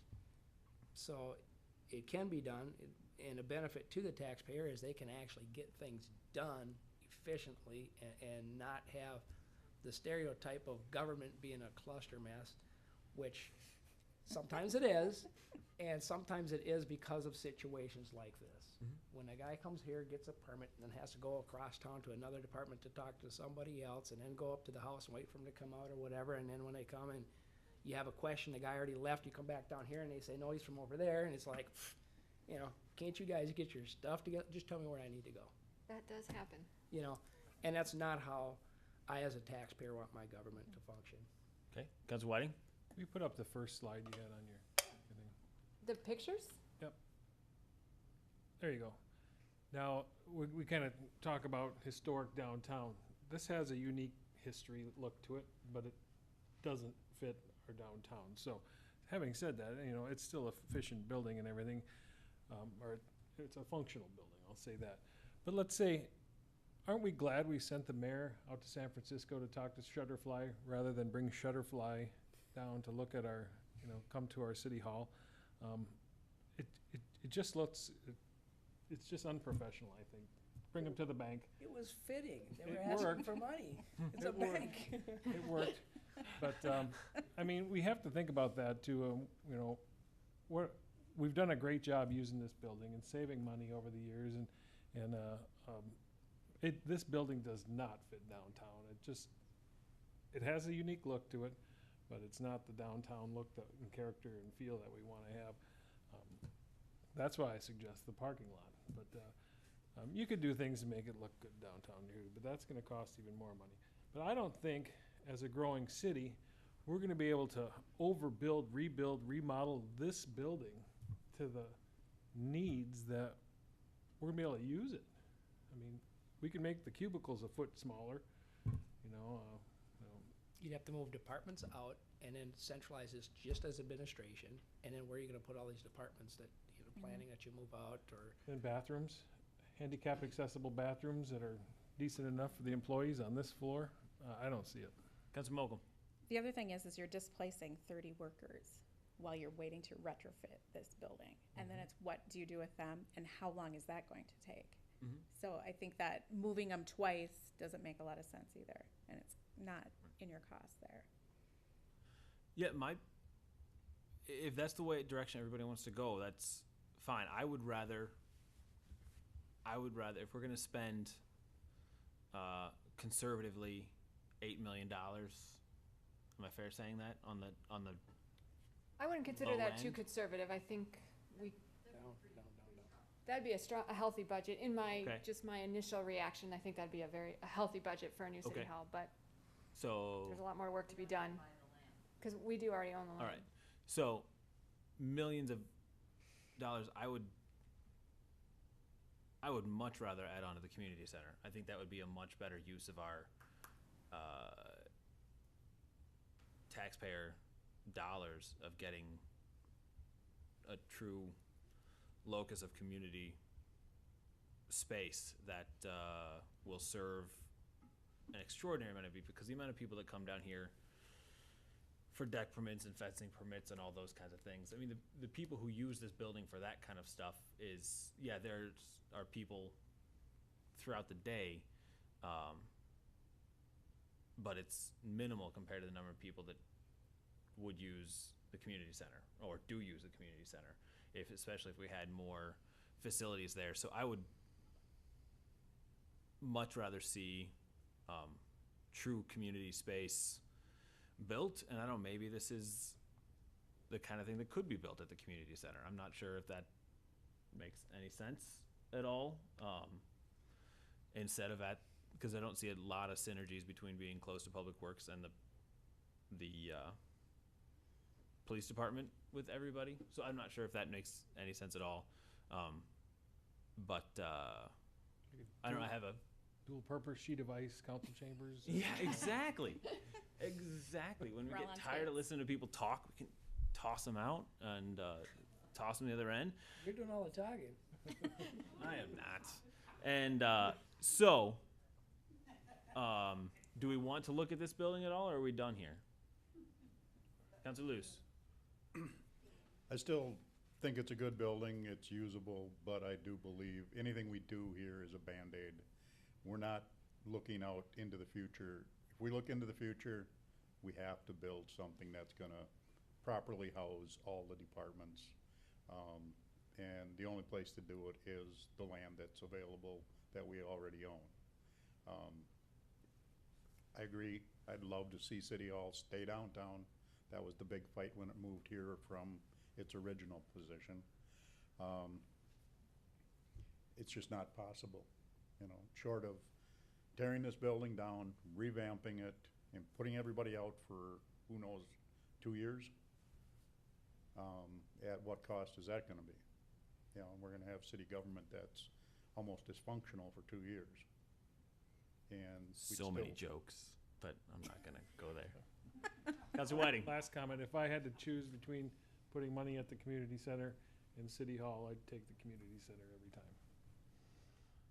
But we still have needs here, so. Right, absolutely. All right, so back to my other question: do we want to look at what this building would, what it would take, This or even building? if it's possible for this building to be renovated for future use, or are we? That was my question. Are we done here? We're done here. Yeah, I think we're done here. I think the next step, Mayor, is, for me anyway, is to have Chris talk to other communities. Let's get a ballpark and see what we're working with, and that'll give us a better idea of what our timelines might be. I mean, if she comes back and says it's gonna be a minimum of 20 million, well, hey, it's gonna be a while. You know, Right. Well, and no matter even, I mean, even if we are 5 to 10 years out, we have things that need to be done in this Yep. building in the near future, especially on the security side of things, that we're going to need to put in a fair amount of money on this building if we're going to be here for 5 or 10 years before we do this to and we have did this some of that building secure. security stuff recently, so we're chipping away at doing what absolutely has to get done. I think her question really is, you know, how much do you really want me to focus on this building? Do you want me to rebuild this building and stay here for 20, 30 years? Or do you want me just to kind of do what is absolutely necessary with the thought that, you know, 5 to 7, we may be out of here? And if that's what the question is, I would say if in a perfect world, 5 to 7 in my world, you'd probably be out of here. And my preferably location is the single campus. Councilor Whiting? Do you have enough direction to try and come back with, I think play I do. around with some numbers and? I think this was very helpful, so we will definitely be back. The point wasn't to come to any hard and fast decisions tonight, but like I said, to kind of take your temperature and point us at least in the right direction for the next few months. We'll do some number gathering and some research, and I will be back. Thank you Thank very you. much.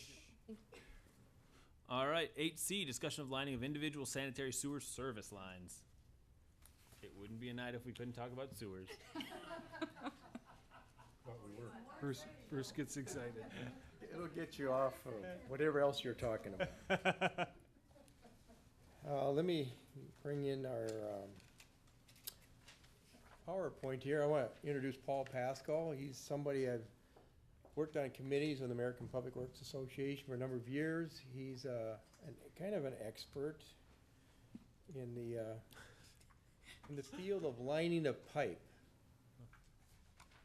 And Paul, we're going to do a little tag team here tonight. Our goal here is to educate the council on a potential project Yeah, we're good at that. or program. I guess I should call it really a program. I've mentioned this at the last, when we did the CIP. Here we go. When we did the CIP presentation.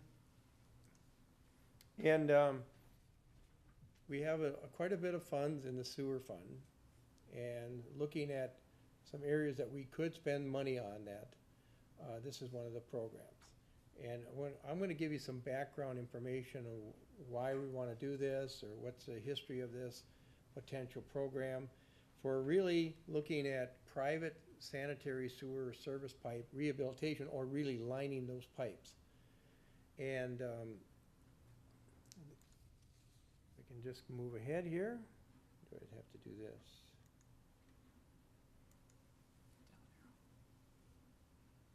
Where is it here? Now let's try the keyboard. There we go. Okay, so over the number of years, I think, I know Matt Lehman is very familiar, we have done a number of cured in place pipe projects where we put liners in our sewer mains. These are pipes that we can extend the life. They're probably around 35 to 40, 45 years old. And we can line these pipes without having to dig them up. It's called trenchless technology. And we basically restore that pipe to a 50-year life or longer. It's basically lining the pipe with another thickness of pipe that will last. It's a structural liner. And you basically lose a little bit of wall thickness, but the liner is mainly a PVC or plastic coating. It's much slipperier than the previous pipes, which are vitrified clay pipe. And so we have basically a really good restored pipe. But we're just doing that for the main. You can see the areas on the screen here that are colored. They indicate a different area where we have lined. We're gonna do one more lining project this year. We will pretty much be done with lining sewer mains. The rest of them that are in need of rehabilitation will have to be dug up. They're in that bad of repair. There's probably around 800 services here in this area that have already been lined, and we'll talk about that more. I'm just gonna talk a little bit more why we want to consider this project, and I'm gonna turn it over to Paul. This is a street area, and this car is about ready to fall into a ditch here, it looks like. But the blue pipe here is a water main, which Paul also does lining of water main projects. He's done that for other cities. And the orange color here, C segment, and the red color, D segment, is a sewer service pipe. The sewer main here has been lined. And then the sewer service, there would be a Y connection or T connection at the sewer main that would be extended out in this area. What we're looking at is the fact, if we did a reconstruction project, we would rip up, and I know Mike and Matt, you just went through it, but we rip up the sewer pipe and we pay that out of the sewer fund, and then we also replace your sewer service to the right-of-way line, and we pick that up as part of the sewer fund. We have lined the sewer pipe in many of these areas. We pay that out of the sewer fund. And this house here, this sewer pipe is 40 years old. Well, this house has paid 40 years into the sewer fund. And we would, if we were digging this pipe up, we would be paying for that replacement of that pipe. So the thought process here is, we've got a restored main, but we got the old service line here. We would like to consider a program where we would then line the sewer service pipe from the main to the, pretty close to the right-of-way line, maybe not quite all the way, about 30 feet, but past the curb and gutter line enough where we would not have to dig up the street at all if we ever have to do a repair. So that's kind of the gist of the program, and I'm gonna turn over to Paul, he can explain what he's done in other cities so you get a better idea how this program works. We're excited to be here tonight. Thank you for the opportunity to speak to you. As Bruce said, I've personally been involved in both water service reconstruction and sewer service reconstruction since about 2004, 2005. Crystal, Golden Valley, Edina, some cities in Wisconsin. And what we have seen in programs, if Shakopee were to embark on something like this, is it's a yearly style program. That's what you see, Racine, Wisconsin, Mount Pleasant, Wisconsin, Edina, Minnesota. And it follows along roughly what you see. I've got two different projects laid out here. The one across 2014-15, when you're done with that, you'd move right into the next part of your project. Maybe you're doing 100, 150 services a year. So you would start perhaps with an invitation to an open house to the first group of property owners that were going to receive lining. Maybe in about October, you'd send that invitation. The open house would happen then in November. The invitation could be as simple as a pamphlet that's sent snail mail to the property owners. It could be much like what you saw with the waste hauler, something more web-based, video-based on YouTube, whatever fits the council's fancy. We have that open house generally a year before the work begins, because all of these programs that we do in other communities feature the property owner saying, wow, if you're gonna do my service, which is my pipe to the right-of-way line, can I have the opportunity to do it all the way to my house? I've lived here for quite a while, and I'd like that shot. And I'd like that shot maybe using the volume pricing that your city contract brought. So we find ways to embed that in there. And we also encourage the property owners to, hey, maybe go out and get some bids from Ben Franklin or 3Bs or Minneapolis Suburban to make sure that the price that the city's contractor might quote them is a decent number. Now, if they did use the city's contractor, it's private pipe, so they enter into a contract separate from the one that you guys would be using to do that up to the right-of-way line. And you cover all this in that open house in November, because we find property owners need time to perhaps shift money around in their certificates of deposit or whatever in order to have cash on hand when the time comes.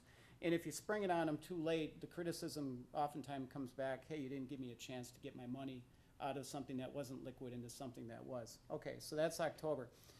With the property owners up to speed a little bit, then as you see December to May, you're goofing around with the bidding documents, advertising the project, opening bids, awarding a contract. As you get towards the end of that document preparation period, you send out another invitation to the neighborhood. And in that invitation, you'll also invite private plumbers, the Ben Franklins, the Minneapolis Suburbans. And when you have that second meeting, you'll have a pretty good feel for what you think the city's contractor might charge to go the rest of the way, not just that pipe segment C that you have in that sketch in front of you, but to go past that right-of-way line towards D. And you have the other plumbers there, and let me jump ahead a few slides here. Like I said, the invitation to the first open house, it could be as simple as a pamphlet, much like what the waste hauler held up earlier, the YouTube video. This is what the meeting invite might look like coming to this second meeting now, where we've got a feel for what's going on, and we remind people, this happens to be from Edina, but you'll see in yellow on the right side of the page, us encouraging the property owners to come on in and maybe think about doing pipe D in addition to pipe C, and that maybe the city gets involved in the case of Edina, they offer the property owner the chance to put that cost of their lining on city financing, pay it off over 10 years at a certain percentage rate, and there's a whole process for doing that. When you send that meeting invite out for the early spring meeting of next year, you also invite plumbers. That's what this one is. It's up on the screen. What ends up happening is you have a meeting that looks something like this, where you've got private plumbers with boards set up, you've got the property owners, you've got city staff, and it's just a clearinghouse for information where they get a feel for, what are you gonna do to my pipe C? How much does it cost me to do my pipe D if I chose to do that? Coming out of that meeting, you have some consensus as to where you might be going. So that's where you're trying to land with that property owner. This is what we're going to do. This is what you have the option to do. The question becomes, as Bruce alluded to, how much of pipe segment C do you do as the city, as part of your project? Some communities go all the way to the right-of-way line. Some come 5 feet out beyond the edge of the traveled way, so that you're out far enough that if there needs to be a repair in the future for a property owner that chooses not to do anything past where your project ends, but then they have to come back in 10 years, that they're not going to undermine your pavement. A lot of times we find that what drives how much you're going to do is the cost. And for about 100 properties, a minimum of 100 property count, you're generally looking at about $500 per foot to use this trenchless technology to get that first 5 feet. Then the price drops dramatically, about $100 a foot past that 5 foot mark. The reason it's high in that first 5 feet, that's where the mobilization is, that's where the cleaning is, that's where the televising is, because all of this is being done, again, from inside the pipe. So some pretty specialized equipment. Once that contractor is there, whether they go that first 5 feet or they go further, the costs remain the same, so it's gonna drop down to that $100 a foot. So that's generally what drives it. Bruce, maybe I let you jump in back here. So what we're really looking at, we have about 800 services. If it's $5,000 service, and that's, I think we're being conservative because the prices keep coming down as the technology improves. But we're really looking at about a $4 million price tag to do this, and we're looking at a 5 to 6 year program. Roughly around, let's say $800,000 a year. Now the sewer fund I know has at least $15 million in it, but I know we've got some loans out there that are being paid back, so we're in a healthy shape for that. With that, we're going to end our presentation and take your questions, but these are some of the questions we would have for you. Do you want to even consider this program to offer this to the property owners that have the sewer mains lined, and those are pipes that are going to last 50 years or longer, and get their services rehabilitated to the same sort of level of service? How much of the pipe segments need to rehabilitate? We would recommend at least 30 feet, so that we get at least 5 to 8 feet past the curb, that you're restoring that service line so you would not have to dig up the street in the future if you ever had to dig up and repair the pipe. Can the property owner use their contractor? Basically, I think it's our contractor in rehabilitating the pipe segment D. Do we want to go there? That's the one that's really on their property. And do we want to offer financing of that segment D, which again is really all on their property? What interest rate, term of interest, that. If I may, back to the schedule just briefly. So we would assume the city's contractor would be out next summer doing that pipe segment C or some portion of it. And then you'll notice that if the private sewer service work was going to occur, it would occur as or just lagging behind the city's contractor. So if a property owner is going to do their work, they're going to have to do it after the city's contractor comes through. The main reason for that is if they choose to line. I think we have to wait until you're done. Yeah. Sure. If the property owner chooses to do lining from their house, that their liner falls over the top of your liner, and just like shingles on a house, everything's lapping the right way, and you don't have a joint going the wrong way.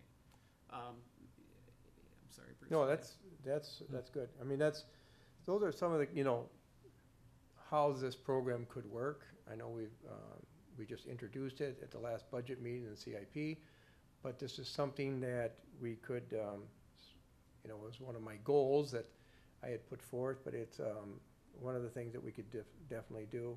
And it's a 5 or 6 year program that we would basically line the sewer services that on mains that already been. And I think that's it for our presentation. Questions? Councilor Lehman. Couple of questions. This might be a Thompson question, but if we were to, let's use my street for an example. They came up and I got lucky because they were doing a gas line at the same time, and the people that did the gas line wanted to televise the sewer line because they're putting a gas line the opposite direction, over or under, can't remember, and they had to ping it, make sure they're so far away from the sewer line and everything else. And the city was doing the street. And the city did the street sewer line and the sewer line up to the property line, past the curb. Now, when they televised my line, they said it looked good, so I want to have it lined. So I got an estimate to do that. 3,300 from inside my basement is where they set up and take the cap off, do the thing out.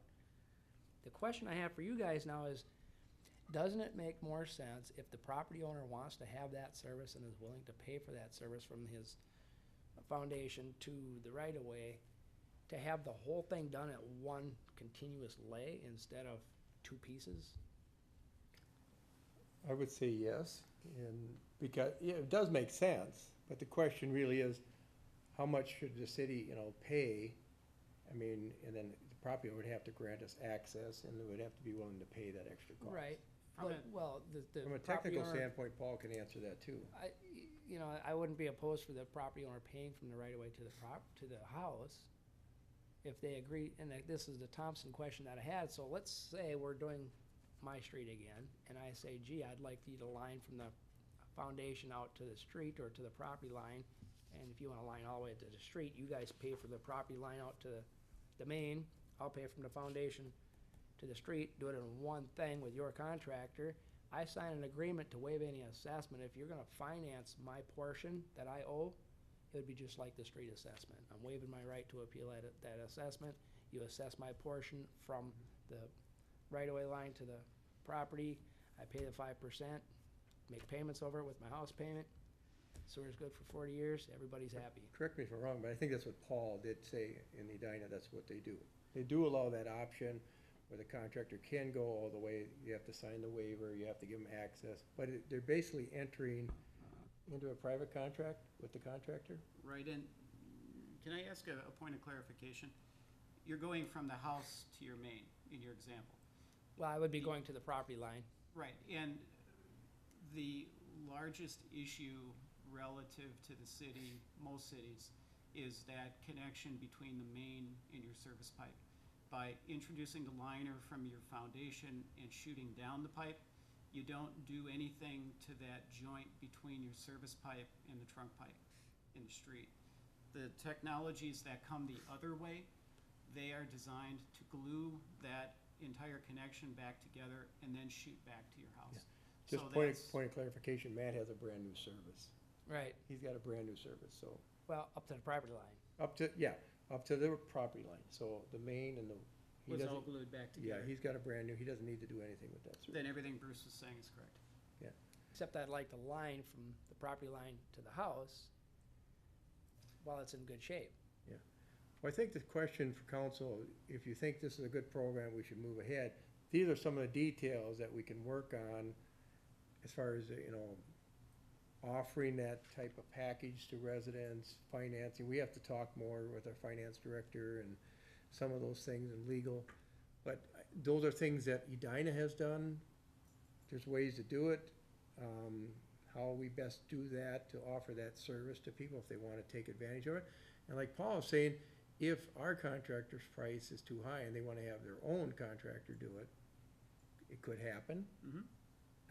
Then they would have to wait till we're done lining ours, and then they would line overlap that. Last question, Mayor. Yeah. How do we deal with somebody that has, in my situation, the new service line, the new main up to the property line?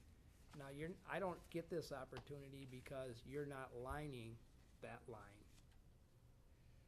That's true, you're not part of the program. So I'm penalized because I already paid to have mine done, the street. Well, maybe not.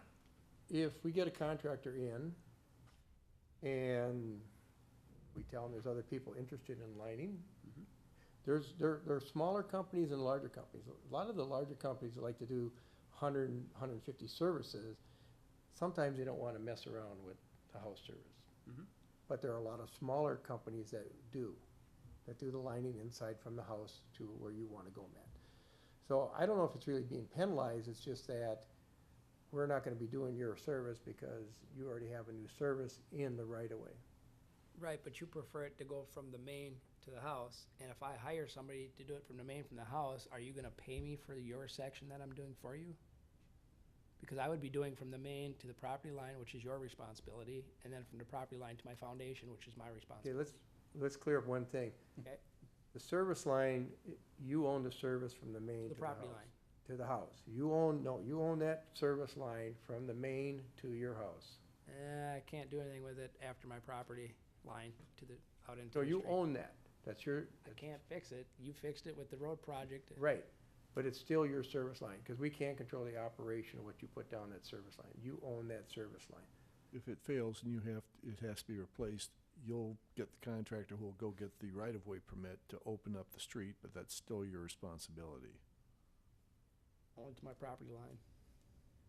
To the main. No, that's your service line, okay? We fixed your service line to your property line with the reconstruction project as part of the project. We paid for that out of the sewer fund, so we have one complete unit.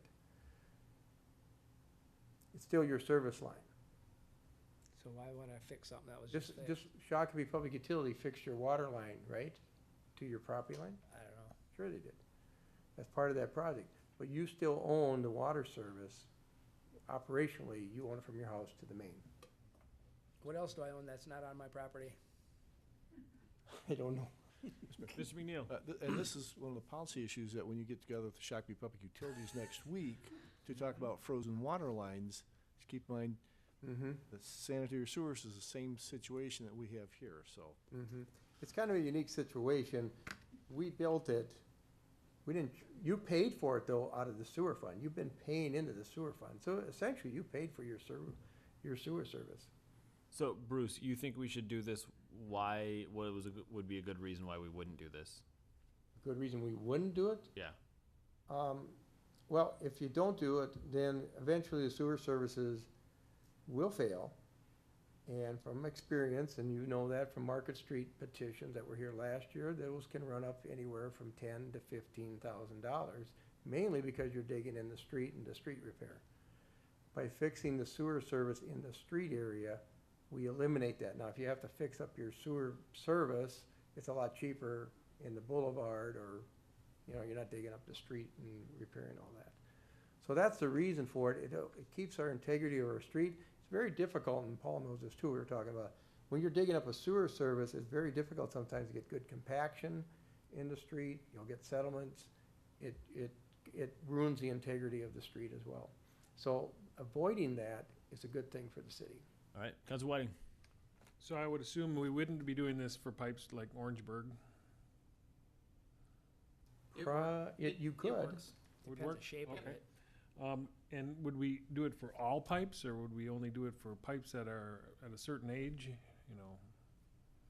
Go You ahead, Paul. typically do it for all pipes, except in a situation of something like Councilmember Lehman's, where it's brand new. You could cut off and make them exempt from the program.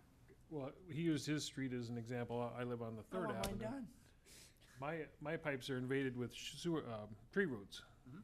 So is this something that can still be done with, you know, pipes that are already contaminated with roots? Yes, That just locks them out and they won't come back in? right.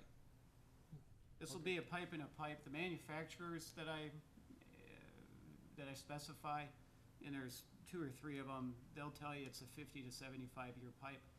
That's after the rest of the hose pipe has rotted away. So you're looking at a much longer pipe life than that, in this engineer's opinion. So would you have to go in there and clean that pipe before you put that liner in? Yep, That's they part of come this? in, they televise it before they clean it, then they clean it, televise it again, then they line it, TV it one more time, then they're out. Council Luce. So, I would suspect that if the, resident wants to do theirs and the city's gonna do our portion, the cost would come down somewhat if we do the entire length in one shot. It can, yes, I've seen that. And, the liner, does that have the same integrity as, say, PVC Schedule 40, once it's, cured? Yes. Okay. And if I might add, my experience in Edina is my experience in Edina is that many times what will happen is that the Ben Franklins, the Minneapolis Suburbans of the world, will hear about a project like this coming. They'll hear that the city's contract is going to offer a price to the property owner to enter into a separate contract using the city's contractor to go all the way to the home. And the Ben Franklins and people like that want a piece of that. So you'll see mass mailings come to the neighborhoods. That's why we typically recommend just invite the plumbers to the second neighborhood meeting, because they're gonna show up anyway. And you'll see a Ben Franklin make a sweep of a neighborhood and try and attract 50, 60 property owners if they can. On a typical 100 count, maybe you pick up 30, 35 properties that wanna go to their house. Make sure Matt Lehman's on that list.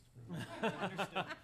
I think we should offer it to everybody, whether, you know, to the Well, private portion of it. I guess from a private contractor standpoint, they can go out and do, Right.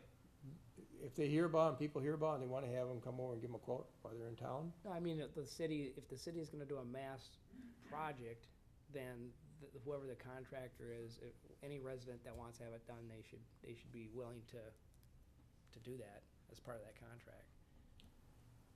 But we're looking at it on the private, now, again, from the property line to the house. That would still be a private contract. Right, The private that, right, the city would get a cost. yep, We wouldn't, so we get a kind of a competitive bid, and maybe that cost, that bid is really competitive, and people can take advantage of it, but they're still gonna enter into a private contract. understand.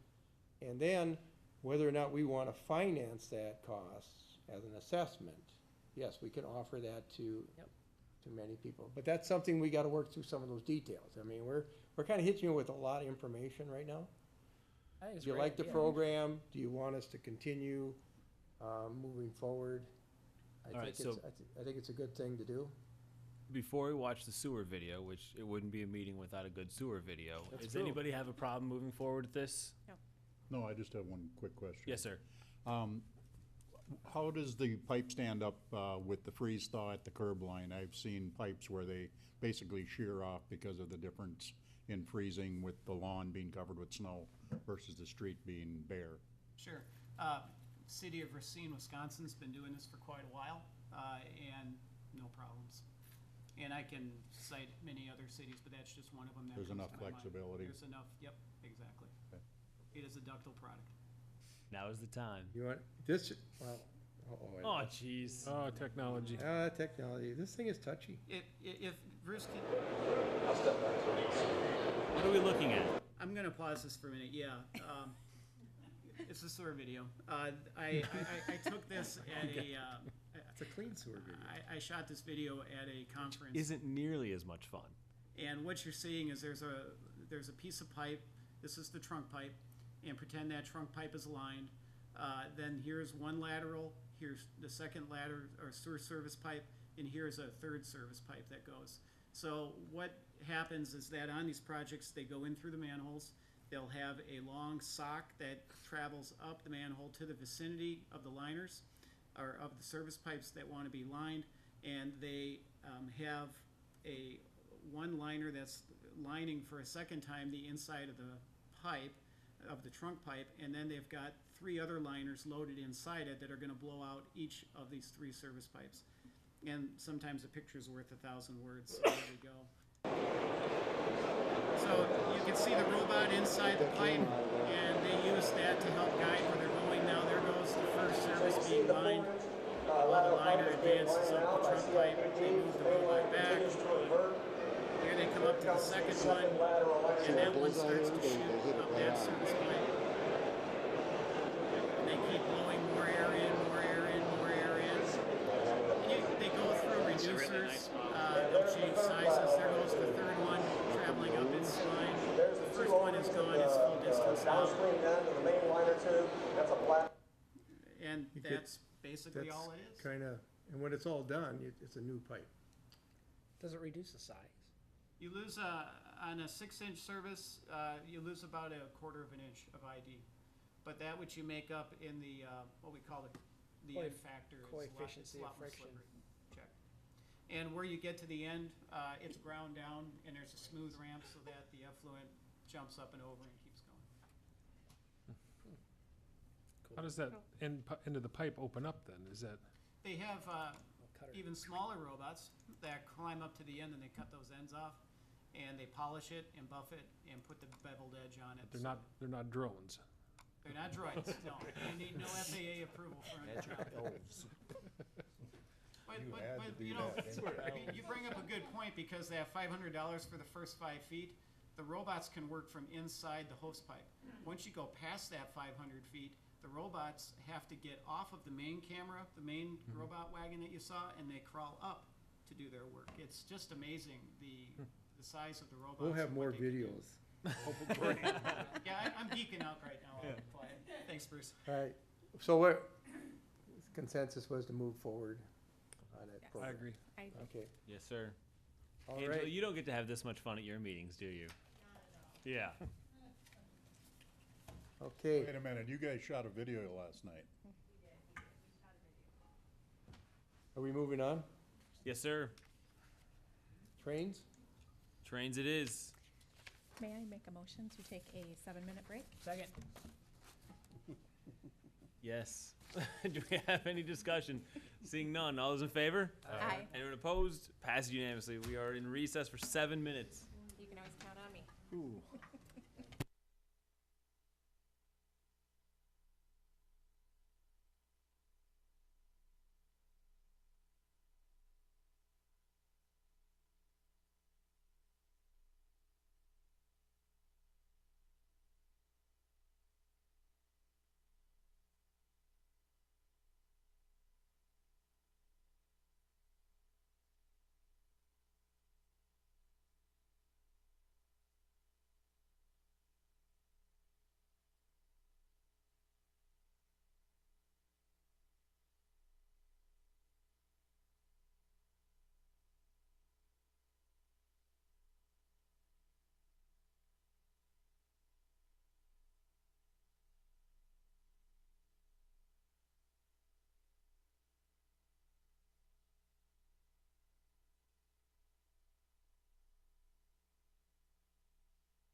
Oh, you missed a There we whistle. go.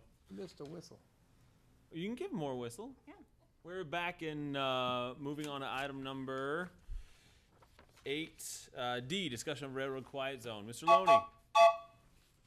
Cute. You hear that train a coming? I thought we'd put a little levity into this one. Okay. If only Counselor Clay were still here, he would start singing for you. Yeah. Here's the train a comin'. Anyway, we want to update everybody on some of the work that we've been doing and some of the investigation that we've been doing with the FRA.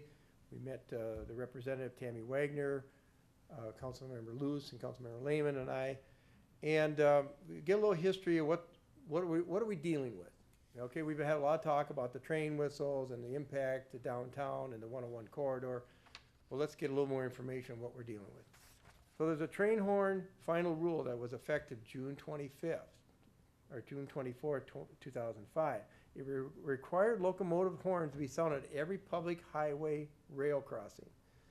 But they did also provide some flexibility to select supplementary and alternate safety measures to compensate the loss of a train horn. And we'll go into that more as we get into this. The train horns must be sounded in a pattern of 2 long, 1 short, and 1 long blast. Here's the interesting part. It did not stipulate the durations of the long and short blast, and I think we know some of the engineers, as they drive by, they have different durations on the horn. And the maximum volume is supposed to be 110, minimum 96 decibels. Okay, so if we want to create a quiet zone, it can be done, but every crossing would have a minimum of flashing lights and gates. We also would have to have safety improvements made to reduce the risk. Again, if you take away the horn, they're saying there's a safety risk and you have to mitigate that risk. It has to be either less than the national safety risk threshold or the level that compensates for the loss of the train horn, which we'll get into that. We'd have to identify all crossings to be included. We have to identify what is our quiet zone. How far do we want to go? We have to include all jurisdictions in that, city, county, state, and attain their cooperation. And the minimum equipment is flashing lights and gates for any public crossing. Some of the costs we're talking about for quadrant gate system. This came from UP. It's on their website. 300 to 500,000, 185 to 400,000 for basic active warning system. Interconnects 5 to 15,000. Annual maintenance per signal is 4 to 10,000. So there's maintenance costs involved here. Some of the supplemental safety measures, you'll hear that a lot. SSM, permanent closures, grade separation, 4 quadrant gates with or without medians, 1-way streets with gates. These are some of the items. These are the codes that are listed in the quiet zone calculator on the FRA website. So there's different things that you can do at a crossing and gives you a different safety measure. So some of the issues we're going to need to consider. I kind of summarized them here in this slide. Do we want to do any permanent closures? That's something that the FRA and the railroad would be pushing for. It's something that we don't necessarily have to do. It's something, though, if we want to save certain crossings, it would be very expensive. We might want to say, do we really want that crossing open, or do we want to close and save the money and put it somewhere else? We have to look at these cost improvements. Is it a community benefit or not? I put a question mark there. Where is the funding source? Right now, it'd probably be capital improvement fund, but that, as you'll see, we'll get into the cost of this. Speed of trains. We have a 10-mile-an-hour restriction from Apgar Street to Marshall Road. Do we want to consider increasing that speed, getting the railroad, who benefits from that increased speed, to perhaps participate in some of the cost of a quiet zone? Number of trains now and in the future. The trains have gone up from 7 to 9 in the last few years.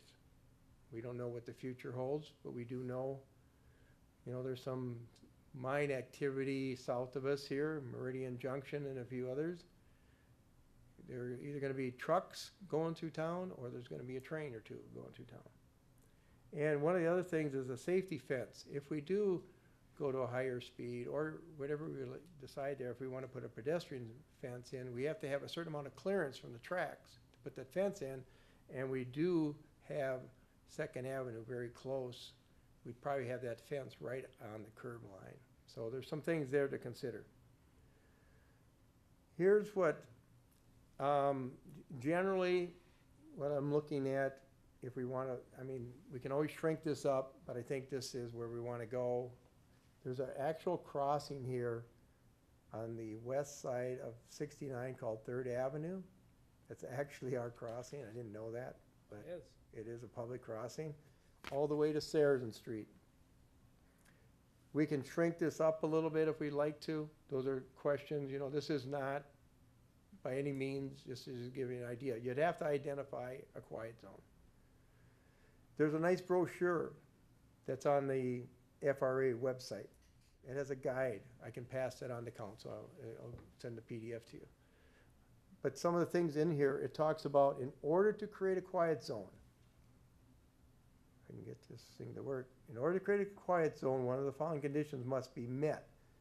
And the one that we'll really be looking at is number 2 here. The quiet zone risk index has to be less or equal to the risk index with horns.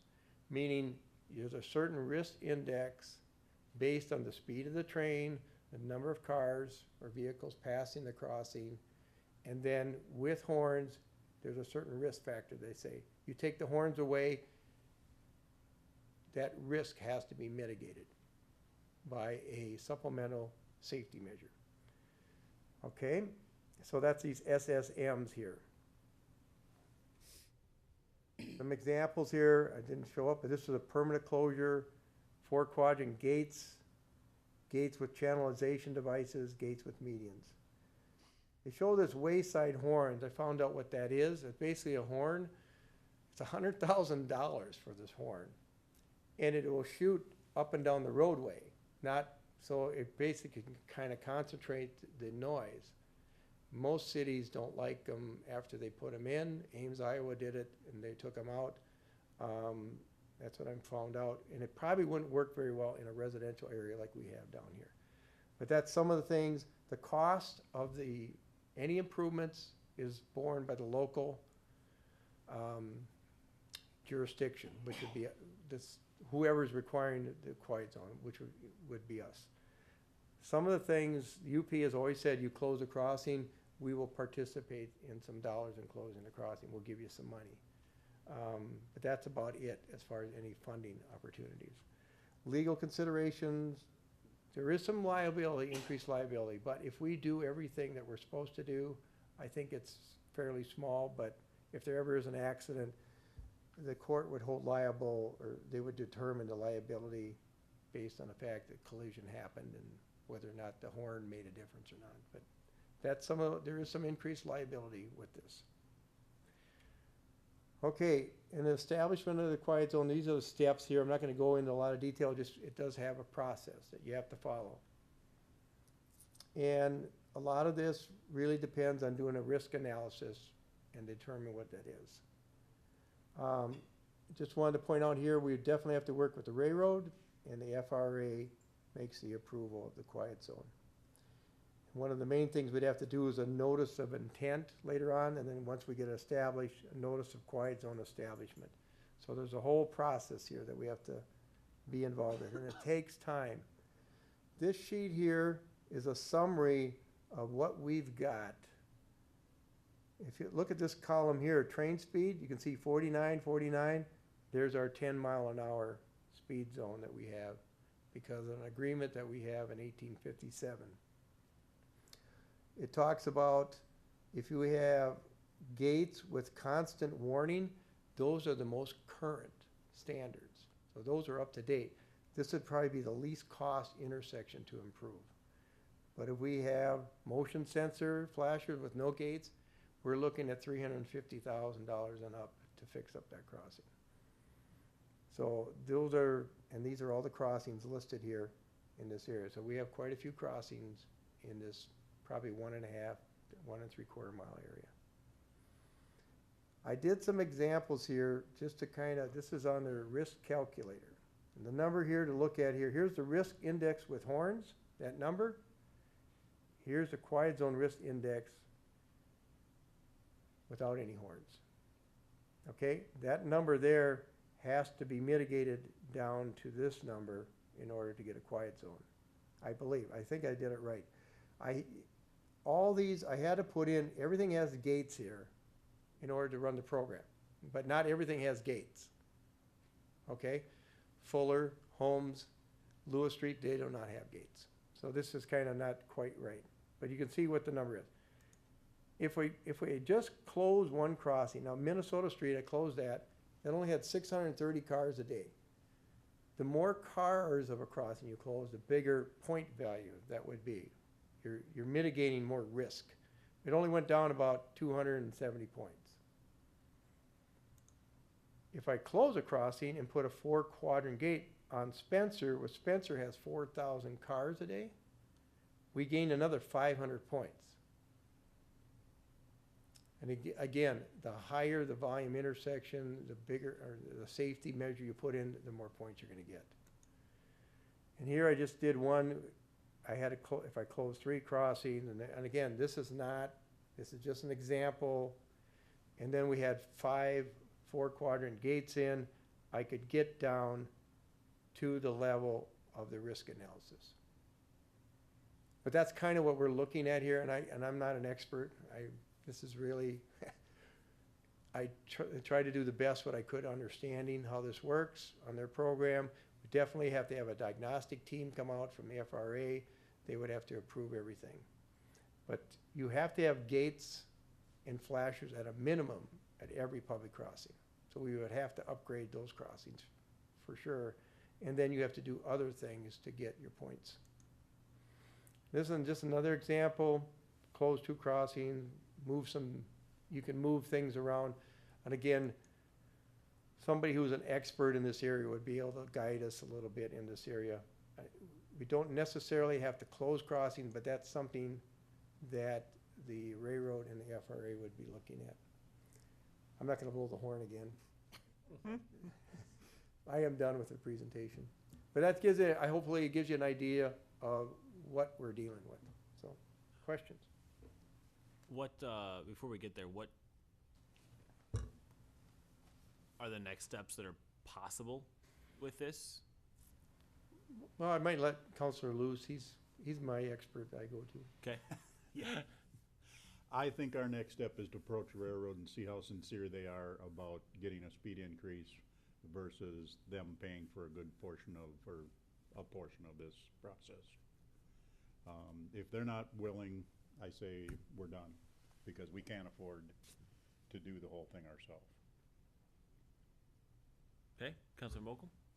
I had a question. Doesn't the FRA offer grants as part of their program on their website?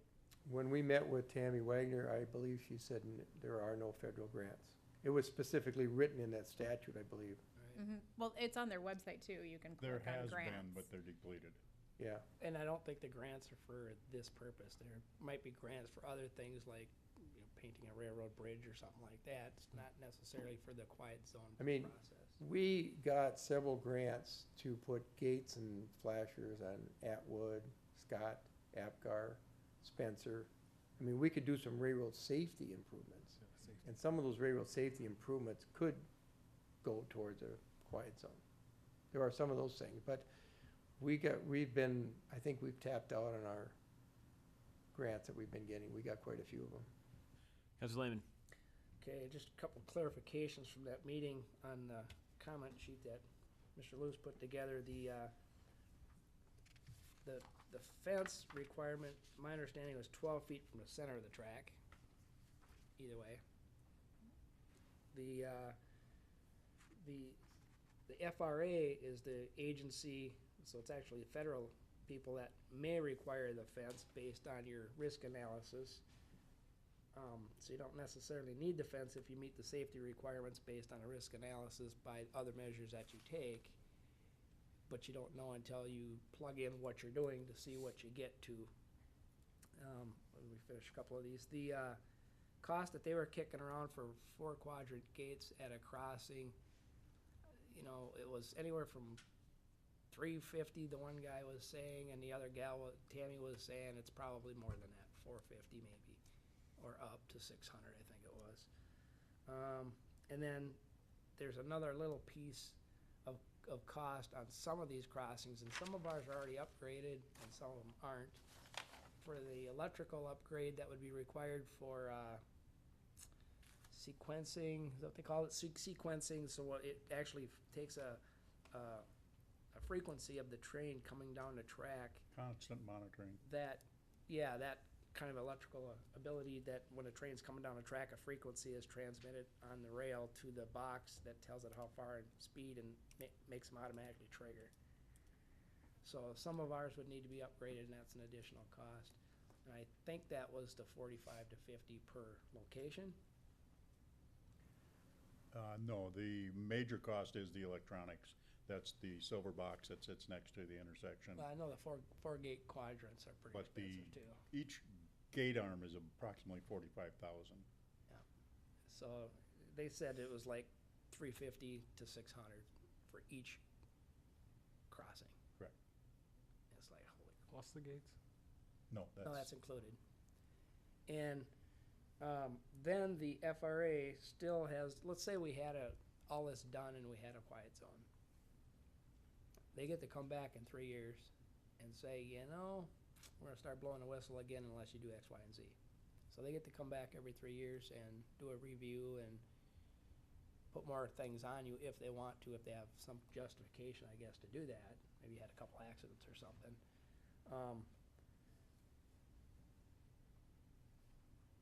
Then the liability, according to them, is shifted to the city, but I guess that's a legal argument that you'd end up fighting in court.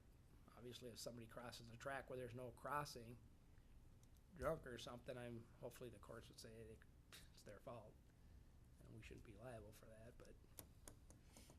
One item on the fence, nothing was brought up about the fence in the meeting until the speed would be increased to 30 miles an hour. Anything under that, they were fairly tentative about, but once it reaches that number, then, and I guess if we get into negotiations with the railroad, we could take them up to 28 miles an hour. Right. You know, give them whatever we can, but they don't want a fence any more than we want a fence. I did see one fence that was okay to deal with, and it would work out it wouldn't be a trash collector, it wouldn't be a problem for plowing. It was stainless steel wire, one strand, 6 inches off the ground, and then every 6 inches up to 36. It's fairly invisible, you know, from a distance, but it does do what it needs to do. But I still would rather not have a fence of any kind. So if we stayed, you know, even if we had to go down to 25 miles an hour, give the railroad that much. I didn't get the numbers back to me tonight before the meeting. I have someone investigating it. There is a considerable cost to the railroad to go this slow through town. They could gain a considerable amount of money if they can go faster. So my idea is we contact them. They've got to be willing for a speed increase to pony up some money. Councilor Lehman? I'd like to know what it would cost us and to do the analysis of just putting 4 quadrant gates at all of them from Marshall Road to RAR. Well, and I, you know, you asked what kind of the next steps are. The next step really is, you know, we can meet with the railroad, we can continue the process, but at some point, we need to get a qualified consultant who has done this and knows the hoops and everything that you gotta go through and can answer your questions and do the analysis much quicker. I don't know if I'm doing it right or not. Right. And really, this will take some time. And we gotta, you know, if we do wanna move forward, and we don't wanna get anybody's expectations, it might take 2 years or 2.5 years. I think it took Rosemont, 4 years? A little over 4 years from what they told me. You know, it can take some time to get the quiet zone, and then to implement it, the railroad has to put all the safety measures in there with our assistance, so. And the rules could change between now and then because they changed from '05 to now. It could be, it's a possibility. So, I mean, if we're really interested in moving, I mean, answering the question, do we wanna do this or not? Is this a big deal for the redevelopment of downtown or to encourage more development down here? Then we need to get the answer, what is it gonna cost us? What do we need to do? Because some of these things will impact traffic if we put in medians or whatever we have to do. So we have to look at, you know, a lot of things in this whole quiet zone. It's not just simply putting gates down. We could do that, but does that meet the requirements of the FRA? I don't know. Councilor Whiting. You had mentioned that each crossing would need the 4-quadrant gates? Each crossing must have signals and gates, not Right. necessarily 4 quadrants. And we didn't plug that into our, we didn't play with that. I didn't all plug the that into the gates. cost, no. So we have no idea. And then I'm assuming there's a great chance that we'd get sued by some business that if we did a crossing, they'd say, you know, we're gonna sue you, because anybody can sue you, but that could definitely affect their business, so there's a possibility that we'd be paying even more to some business. I don't know. I don't, that's a legal question. So would this be something you would want to take a look at budgeting for next year? We can certainly do that. It's really a council decision. Or do you want to move forward now? My guess is, Budgeting for a study. yeah. Here's a question that I have, and Mike's probably got the same question. Bruce is standing here telling us he's not sure if he's punching these numbers in this program properly. This is not his Right, profession. So, the question I have is, what is the bare minimum we have to do to meet the requirements? About, let's say we pick not to close any of them, and we put gates and lights at all of them. Will that meet their requirements, and what does that cost? If it costs $30 million, I'm not interested. I just want to know what the study costs. Right, and if it cost, you know, $5 million, and the council authorizes Mike and myself and Bruce and sit down with the railroad, and they say they'll pay half if they can raise the speed, then maybe, but we don't know until we know something. And in order to know something, we need somebody that's been through this process and knows how to plug these numbers in efficiently and properly, and is confident at it, that has been through this process, so that when they give us this information, it's 100%. And Bruce is not our guy for that. So the question really is, do we want to find out what it's gonna cost? I'm willing to have Bruce find out what it's gonna cost to get us a consultant and bring that dollar amount back to see if we're willing to spend that much to have accurate information to see if we wanna move forward. Right, and you had a consultant that you had, I don't know if you emailed the rest of the council, but you sent me a package at Yeah. least. I mean, we have talked to one consultant Oh. that actually has done a lot of work in this area.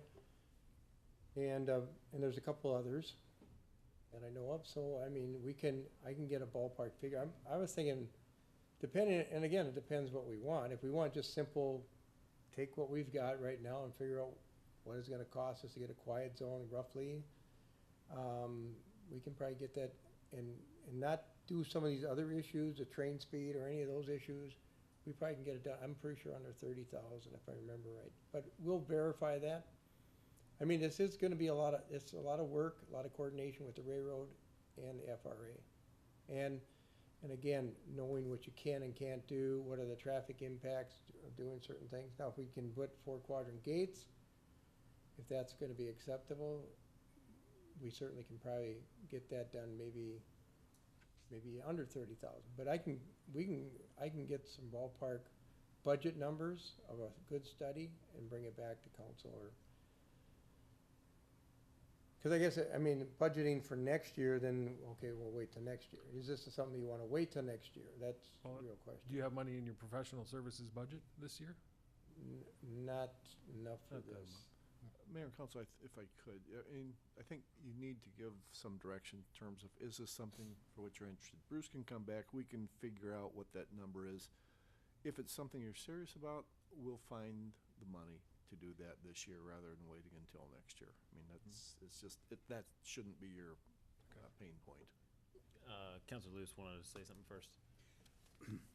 We have a court ruling that mandates the 10 miles an hour.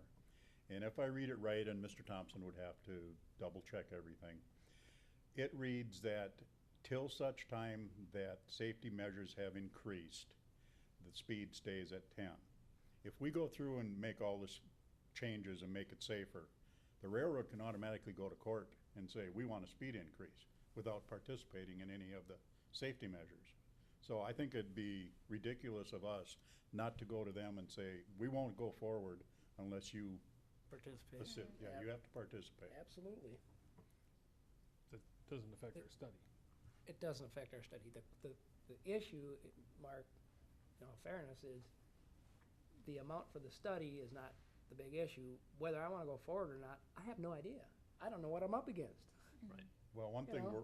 one thing we're up against is they were talking possibly 15 trains a day going through town. And if you do the math, right now we're doing 3,000, close to 3,300 trains a year. We're gonna be doing 5,500 trains a year at that number. That's Yeah, gonna be ridiculous. we were told 11 a couple of years ago, and we never met that either. So that's, you know, you gotta look at it from their perspective. They're trying to scare you into doing this because this is what they want. But if you look at the fact that Buffalo is a main line, they have two main lines running through town. They're coming close to being maxed out for main lines. We're a secondary line. Mhm. It's not easy for them to shift things over here, but if they have to, they'll shift trains to this line.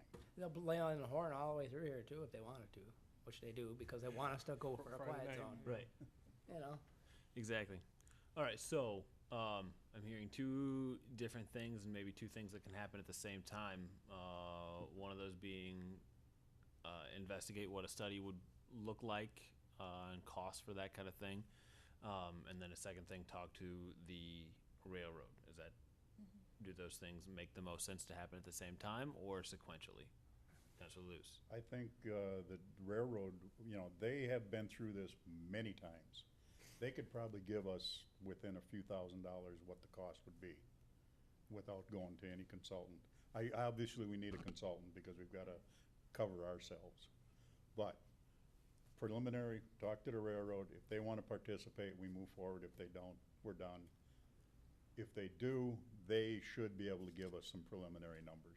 but even the railroad has to go through the FRA analysis, so they can give us a ballpark of what it's gonna take, but they're still not gonna be accurate because they don't know everything. You know, they know our crossings, but they don't know exactly what it is we have to do to meet the number on the FRA's weird thingamajiggy they got going on. But they're going to be very familiar with it, being they've done it so many times.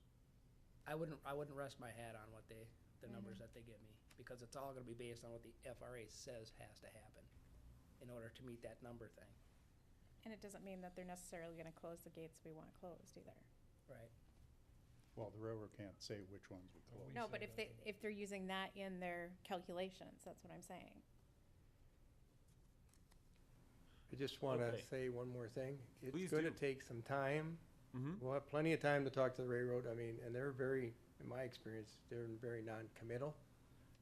I mean, like Matt's saying, the number is, they might say something, but they will probably say, no, we need to see a study done. That's what I would predict. And we certainly can get a hold of the railroad and get a cost for a study. We can move those both together. I mean, they can keep going forward. That's what I'm getting from this conversation. Okay, Councilor Luce. One other item, when we had the meeting with the FRA and MinDOT, best time frame scenario, if we had signed documents today, we're looking at 2 years to get it completed. Just from the hardware that has to be installed. All right. And as well, I would, as discussions continue and those kind of things, Bruce, Councilor Luce, and Councilor Lehman will be involved in all those discussions, correct? Right? Yep. Is that, And I think Mark's on the railroad safety committee too. okay. All right. Perfect. Are we, So what was the perfect? what Bruce said? Bruce is gonna come back with some estimates on a consultant that can We're gonna help us talk to the work through this railroad, come process. back with an estimate, and we're gonna blow our whistles every time we come back. And Exactly. I would just end, Mayor, saying that, now past council members and past folks and now this group can see this is not a very easy issue to contend with. Wait until we have to ask residents on Spencer Street, would you like 1,000 or 2,000 more cars past your house a day? Can I ask another question with this? Something that hasn't been talked about a lot. Is there another way to get at this? Is like I was at a presentation a week or two ago from the Metropolitan Airport Commissions and all the noise mitigations that they do in the roofs and windows and stuff like that. Is that a different way that we could get at this same animal? Unless you wanna do every house in town, because You have to do the ones that don't wanna hear the noise. Well, I mean, it's the way they've got very strict guidelines as to amount of noise, and noise is very, very measurable. And if it exceeds this number, it gets noise mitigation. If it doesn't, it doesn't, and that helps the people who live close. And the MAC, they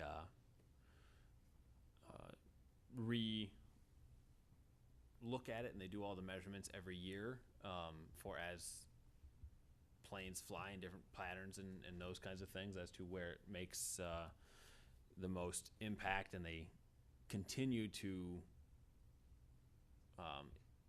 do noise mitigation further and further out as funds are available and those types of things away from the airport.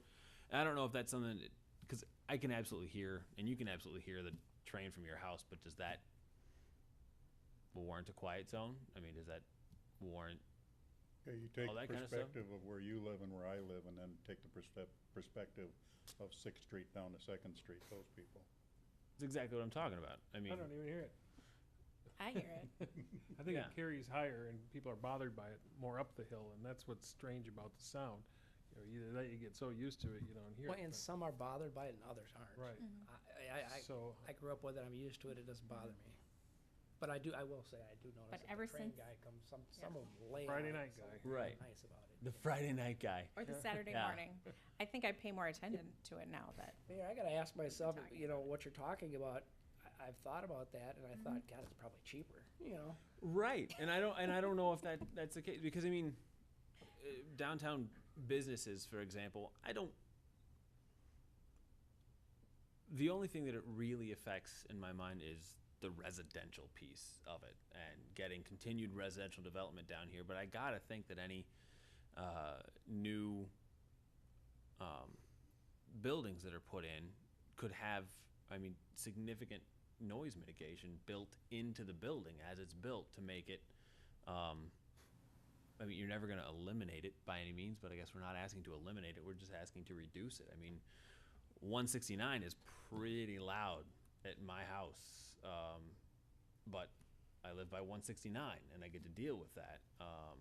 And you can hear it inside my house with the doors and windows all closed, but that's a different type of noise and it's a totally different thing. So I'm not saying it's unfounded anyways, but I don't know how we, or if we look at that kind of thing. If maybe this comes back, it's way too expensive, that's plan B, I don't know. I think it's a Councilor quality of Whiting. life issue that, you know, we're trying to increase the viability of downtown and possibly even talked about higher densities, more apartments, things like that. This is kind of hand in hand, at least the discussion part of it is, we may not go down the road, but down the tracks. There you go. Well done. Yeah, because I'm not willing to close many roads in order to get a quiet zone done. No. I mean, I'm just not willing to do that if Right. that's necessary, you know? Till I have all the information in front of me, I'm Right. not on Right. board with anything. Right. And I need a consultant that can plug the numbers in and tell me what the minimum is, what I have to do to meet the requirements and what that's gonna cost me. Right. Councilor Luce, you had something else you want to say, and then we'll move on? Last thing, I'm gonna put myself out on a limb. My calculations, very roughly, we're looking between $4 and $5 million project. And that's at Just- 10 miles an hour, them still going through, or? Yes. Okay. Thank you. You know, Mayor, the one thing that caught my attention, and I don't know, you know, I'm not gonna say this in public. although it's nothing that I want, that I have to hide, the reason I don't wanna say it is because I don't wanna tell the adversary my thought process position, so I'll wait until after the meeting and I'll share it with the council. Well, thank you for that primer on that one. tell the All public right, that we're gonna move on to why item 8A, discussion of workshop meeting dates. Mr. McNeil. Mayor and council, you have a fairly aggressive number of items that need to be looked at. And quite frankly, if we have a continuation of the one business meeting and one workshop meeting a month, we're not going to be getting things done. What I would suggest is, at least for the time being, you consider adding a second workshop meeting, which would be the fourth Tuesday of the month. So that would allow us to get some items discussed in a relatively timely manner. Councilor Whiting? We should be doing this winter. Now it's becoming summer. Can we add any hours of time to our regular schedule? It depends on how late you want to stay. So it's your call. It's just with the number of issues that we have, we've got to have more FaceTime on it. So if you want to spend longer time twice a month, we can try that. But for example, next week we have Shakopee Public Utilities. If you have people coming in, they may have to wait, some period of time before we're able to get to them. We've got the school board proposed to come in on May 27th. That's when I don't know I'd want to have them sit around until we got whatever other items were scheduled that evening for. If you have it more frequently, hopefully you'll be able to accommodate people better that way, and the length of the meetings will be more manageable. And this is not a permanent change by any means, because I don't think there are many people in this room that hate meetings more than I do. So it is 3 or 4 months trying to get caught up with things and then hopefully get back on schedule. Any issues? There's a couple dates that I won't be able to make, or at least one of them, for sure. Which one? I think it was the 27th. I have to look. May 27th? Let me look. Okay. I just have a comment too. I think we're better off to add a date than to go longer. People, you start getting past 10, 10:30, people are getting tired. We've checked out. Yeah, you run out of gas, you just don't want to be here. Right. I think we're better off to be fresh when we're doing all of this. All right. Do we need a motion for that, or just need to advertise for it?